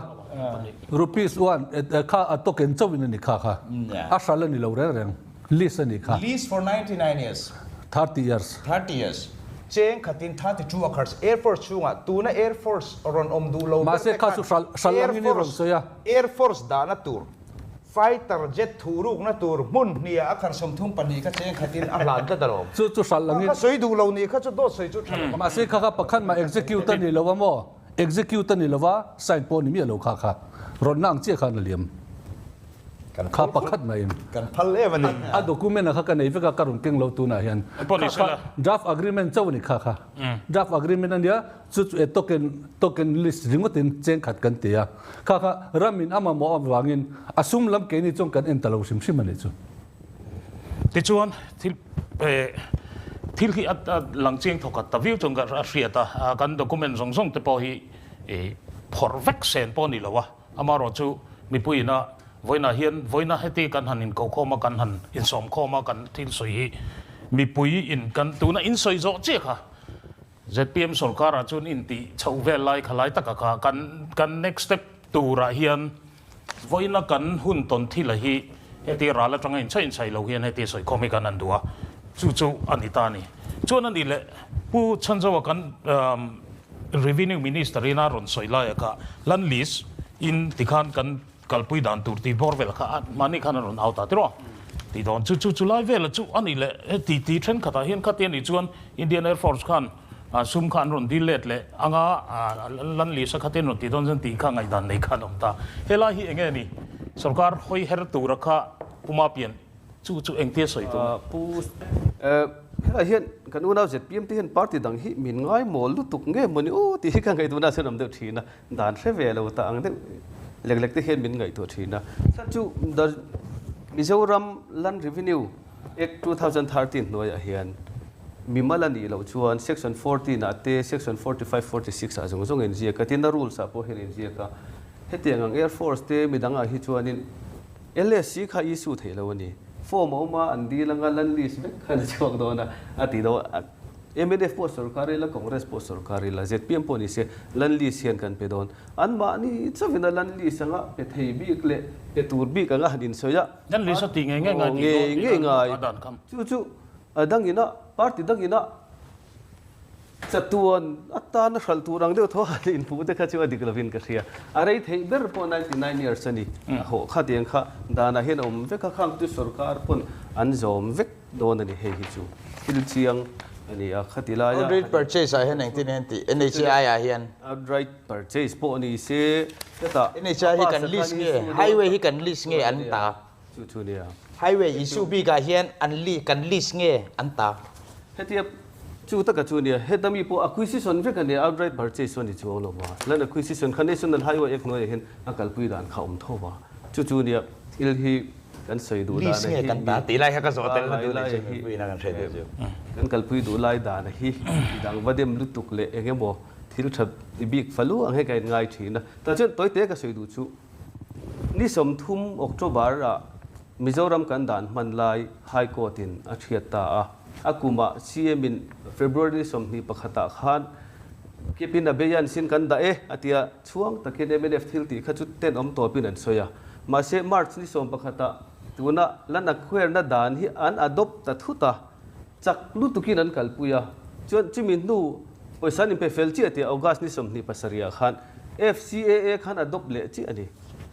FCAA อาจจะเองก็ติเกผู้ไล่ข้าเราสิงดุบเสีย forest ข้าเรานี่เสียชวนนี้กันรำฮิที่เห็นปอยสักข้าตามมาฟังขันZPMสุรการที่อบวยตานี่ที่ชวนตัวนั้นอบวยนั่นตั้งแต่จู่ๆทิลชีชัวง่ายตาจู่ตัวนั้น moderator politics ลายกันดู ลายพวกเฮียนี่ politics พลังอ่ะตัวนั้นอันนั้นคือสิ่งนั้นพวกเฮียนี่ครบ value เต structure value เองมาฮิ assessment อันเตลเราชิมจู่บางชวนอันปอยสักฉันที่มันไงด่านจู่อัน interest ชุดด่านพวกฮีนี่สมรุกนี่สมสรีเวลาขันอันชุดตาชวนนี่ไวเบลเช็คขัดเต็มบ่เจ้า 12% interest สมตัวนั่นเด็กค่ะดูนะชวนStar Plus นะขันนัวอิสระเรียดช่วงได้อันนี้ตัวน่ะเนี่ยอีรอนตัวนั้นใส่เด็กที่อาคารไอ้ทางก็มีแต่ขันรอนตีเล็ดโดนตาเสละยังไงดีไงลำเด็กเขาผมเทโดนตาจู่เนี่ยกันดูตกอลิสก็กระสุนเวลวันเนี่ยปุ่ม moderator list อันนี้โดนชวนให้ตัวนักการรำ inquest นะฮี square meter หน่วยลิสสินรุกสังอาได้อันนี้วังคันอัตตำลุตุกะจู่วังจันสุรการินให้ได้เลเวลที่ไม่นี่เลวิน public investment board อาคารอัน recommend ที่ร่างอันนี้อาจารย์จู่การ rules สังนิสมปฐุม rule number ปลีนั่นแหละปังงานในนักสุดาจวนบิคัสสมรุกsquare meter sinriat zani samruk panga chung lam ani chuan public investment board in a recommend ngai angai arun tita ta chuanin aron ti na pokhan 99 years list turani kha lo ni ta I list kha tu na hianin kan boi pui don mekanite in kan minister khanin aron soito ani na ta ga chuan silai tun fel vek to nu kan hapui min chun thon sak to nuwa injam na nei tu mang vel le kan tu na hian list ani sim chuan sum hi voi khata in pek lo hi amlawa annual in ken pethin annual turania ma se tu na he tizat an lo peto sia list pa nga yang khanin har sa tong em bo kati hemi petrol pump ate po hian tinan ni ei karun keng lo tu na hian e petrol pump list pakhata chuan kumtin sang khat samthum pakwa apeng ti te kha om ta ne khatiang khanin voi khata one time payment akha om ngai lo re li sa hian chu wangin list an kalpui le don ani pon vaibel setam an lo peto box air force okwanin an ril ru chu an nangotin karin ani chon outright purchase ang chi an lungai to dong khulam chuan ma se tuna lisin kan pedon an tia voi khata sumin pek vak khani si lo li sa chon annual ren kha pek chau tur ni to sia tuna hian mi pui nan thiet chak tak ma chu Henry Lis ti trong kam hi ni ta ni in sa ve kanga amaro chu kan the thei kher don lo ta thil har sa mai ni a tin hei mi tren khat po kan han dia amaro chu ke mani pan in kar thil soyang chi thil kha aum chuan soi chuat tru lo thili hovela hian oma chu tuna hian ukil le kan police tren khat te po ka bia kan zota Henry hi tuna Henry Lis ti kan han soi fo a phena tu te moni hian poisa an dilem vaibel chatam tak noi tam tak hi an dilan omem ti ang chi vel bor hi ti hi ta ni amar chu tu te ma va pu va soi ngam chi kha ni lo ta tu tan ma chu in fa ka nga ti a chuan chu la ya chu ani le pu Henry kha ACB hian mang tang ka in ko ta sela khang thila kha e hriat thei dan kong hi omani ti kha kan lama mi thiam te khan ngai dan an nei ta ni chu enge ni thil om thei ti lai te kha an chai le lo ki la chung kan du tok don nai me mi tro thil kha chiang thok kha tong ri pu TBC chu la ya chu a kong om mem mi ka lo ron te ka se thiam mai lo tu na chon hei lo ka yuk ta lu ta ongoing case ani to chu wang chon in case in register ngai tu ra po be sei la chu tiam po kin CVO la ma te po enge ni preliminary inquiry la ka ni chuan a complain na kha ti faluk la ka do le ka uluk chu ni se chuan tu mi kan nei ke ngei po na ka mo ka sian lo kha document in nei tat me sarkar document na ka ve en ve phak china ka mo ka di la om lo khai nei tat me then khan ni affidavit te po khang khang mi lo khai nei the ni kha ti yang ali chon khang zong ne nei ti a discrepancy mo dik lo na enga mo lian takte o mani kha chuan in sarkar tan tu chuan in ti lo nga mani to don ba chu wang chon Henry list an ni mo tu list mo po khan ta sela pu Henry ate po hi ka khia dan phei chon pakhat min sil dana kha chuan in asel di chapo kha sang ni panga de no tarai ni sia tin kan en du me mi chu kha kan en jok thok en document ta po khan in notarize tu hi tu thang kang lo dei me ne sang ni panga hei kum dinga chung chu ma po din pun ti hi ne a notarize serial te thak the ne asa chu brand new do om na fidel lak chu hian ma se notarize de le serial zong le registration number hi sang ni panga ve kan se khati lai khan Henry hen ram hun nga la ya ma om reng lo wa kha adil ji nga tel reng lo wa kha Henry ming hian ram panga la ya om le tlat noi zaruk man chuang kha kha engtin ne nei le thei kha nga affidavit te notarize khap si kha bag de tin lo nei thei thin re gem kan ram dana hian helai public aya ding me si a ukil ve ve te ne kan zot de bul de pa ani chu khamiang lo te khatlem te in eng wangin nge khati hun la ya air force ina ron demand ngoi lai po kan pek thei lo khati la ya kan process vek loi si chumi nu a poron thleng ta kan han ena tuna kha past affidavit te poni anga special power of attorney te poni anga kha ho re khang tinga sarkar document ta omlo khang kha ron dar le vek thei box ya chulai tak chu makati la ya ne thil dik lo alo omani chon sarkar ang point thei to pa chuat la na thain ka sia poi mo kati ber lai chu pu moderator hun kan nei to ke sarkar ina nei me lo mi ni mo nei ka se lo ke en ve phak china chuan ma se he tiang nei lo chuan he anei lo chuan he tiang hi ang kha RTI manga deal ya adil thei ve kan tinge kan mu phak chin le kan nak advisor zom takten kha lo wa khang te hen ron nei ya lo thei tiang enge mo procedural lapse kan tiang chi mo tiang chi o makha chu ke point ka ngai serious viawa i sarkar ang point apoi mo kati ber zo ka chu he tiang kan local thin ti phunga kan nei heng preliminary notification te public notice chu tur te aru karala kan lo indor thin te BSF ram kan zon te helai ram kan heng zong zong hi chu ti bo chu hun to ang lawan yang a document a xerox aron pe anga alan document xerox in pom ang deu khanin lo pom mai ni ka farin le puma penan toy terong tile sela kan du tok mai don ni tro ya tuna putiti kan du tok mai ngo soi zo sen tak rual khan ni don Henry Lis kha chu cha bo เนี่ยหลานขบแม่ตัวไรจูอามาโรจุข้างอังให้ชวกตัวชวนดินเคสข่าวตัวไรตัวนั้นเฮียนิน MNF น่ะ CVO ว่ากัน representation นะคะสุรการินอดูชวนให้จูอบอสิเทียอบอสิแคปตินอาเบนสปอนเดอร์เลยเทียมาโรจูซีคอนเกรสน่ะ CVI อันเทเลวะจูก็ที่จูผมฟิกsoft copy ปนกันเดียกันอินทันมันเนี่ยหาจูแล้วก็ตักตะกะชวนที่ละเฮียนเวนักตลังคมนากันสิมิโซน้ำถิ่นลุงจังฮิจวนกีนี่มิโซน้ำโซฟาเตตูนมาน้ำรินอมหิงฟ้าก็อินกัลไม่ถิ่นเตเฮตียงอ่ะ CBI อินก็ลูเสียกตุ้มอังไม่ได้การหัดินทานเสียกเดียวไม่แต่พอฮิเฮมินน้ำมังไอ้ละถิ่นลุงจังชวนอาจาทักกันเดียเชียงไวเบลเชเตลเฮตียงอังคอร์รัปชันนี่อามีปุยน่ะอันรินเฮตียงกันรำมาเราเทงเตลันสแกมกันที่ไวรัมาเทงนี่กันไงทินเตเฮตียงเราเทงเตฮิอ่ะปุยตักเสตินกันเสียตินคริสเตียนนะคริสเตียนนะโอ้คริสเตียนนะถิ่นลุงก็จังไงตัวเพจวนตัวน่ะมิชชันนารีเตไวรัมาเตกันอุมาเกยมานี่ปอตัวช่วงมาสิฮิสังกัติเตกันเทียมาเสริงเหลวตู้เตปอนี่เหลวริงเหลวมีเตนะอันช่วยตัวเราไม่เจ้ากันหันอินนนลุยไม่ไล่เด็กอาจารย์ทักบางอย่างโอ้เฮตียงที่ลิจุนนี่นะกันซีม advisor จะตักเสียงเช็คกันกันรำมาเฮียนเทงตัวเราเสียละ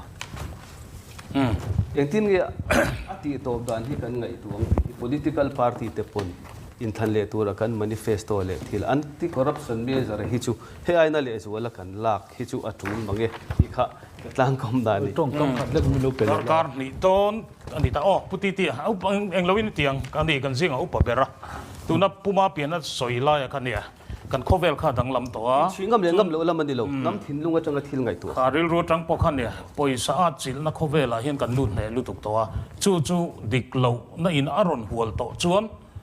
ทิลข้ารอนหลังโตไม่นี่เรียนปุยค่ะจู่กันโคเวลกัลเซลตัวราเฮียนเจ้านั่นเองกันมาชนง่ายโดนตีไล่เฮียนี่กันปาร์ตี้นะกันตีกันซิงไงอุปเบระต่อไปขารังกันดูตอกโดนกันปาร์ตี้นะกันสวยวอร์ดไม่จู่เลี้ยงปุยแอร์พอร์ตก็สุรุตินตุนมาอินคอนเกรสปาร์ตี้นั่นเราเสียมตัวตุนอาเฮียนหุ่นโลกาลาช่างทาร์เทียนได้เราเตะอินเตอร์เนชั่นแนลแอร์พอร์ตที่กันในโชว์เวงอ่ะมาส่วนในลำจวงเตะพอให้ฟอร์เรนลำอินซาร์พารินกันในยังตีในตัวนั่นกันเนี่ยตุนอาเฮียนอินเดียมาร์สกาเกาพัดตีเลอินฟาร์เลอากาตาลาเฮียนInternational Airport อันนี้ตัวนี้มีอันนี้ตัวที่ Vision 2040อ่ะเฮียนินอินเดียเฮียนิน International Airport สมทุมประคัดกันนี่สมสรีอัลลันกายันตุมาเฮอัลลันกายันตุมตะกะเฮียนินมิโซรัมโพฮิกันเบสเซเวนินนั่นตะกะส่วน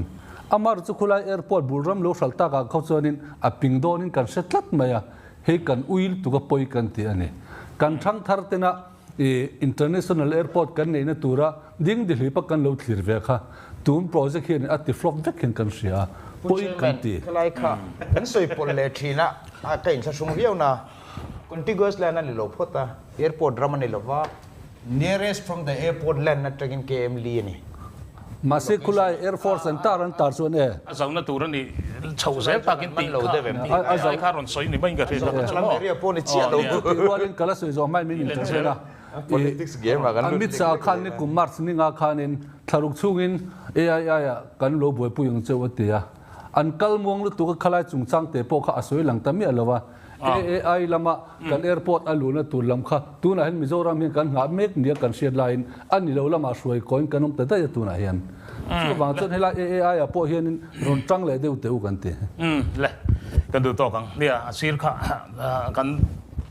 อินเคนปัลเซลปอกข้าเราออกมาเป็นหินฮาร์เวบ็อกเซียอินฟิงลอมบ็อกเซียอินเทียมลอมบ็อกเซียที่ลันสวยไล่เลย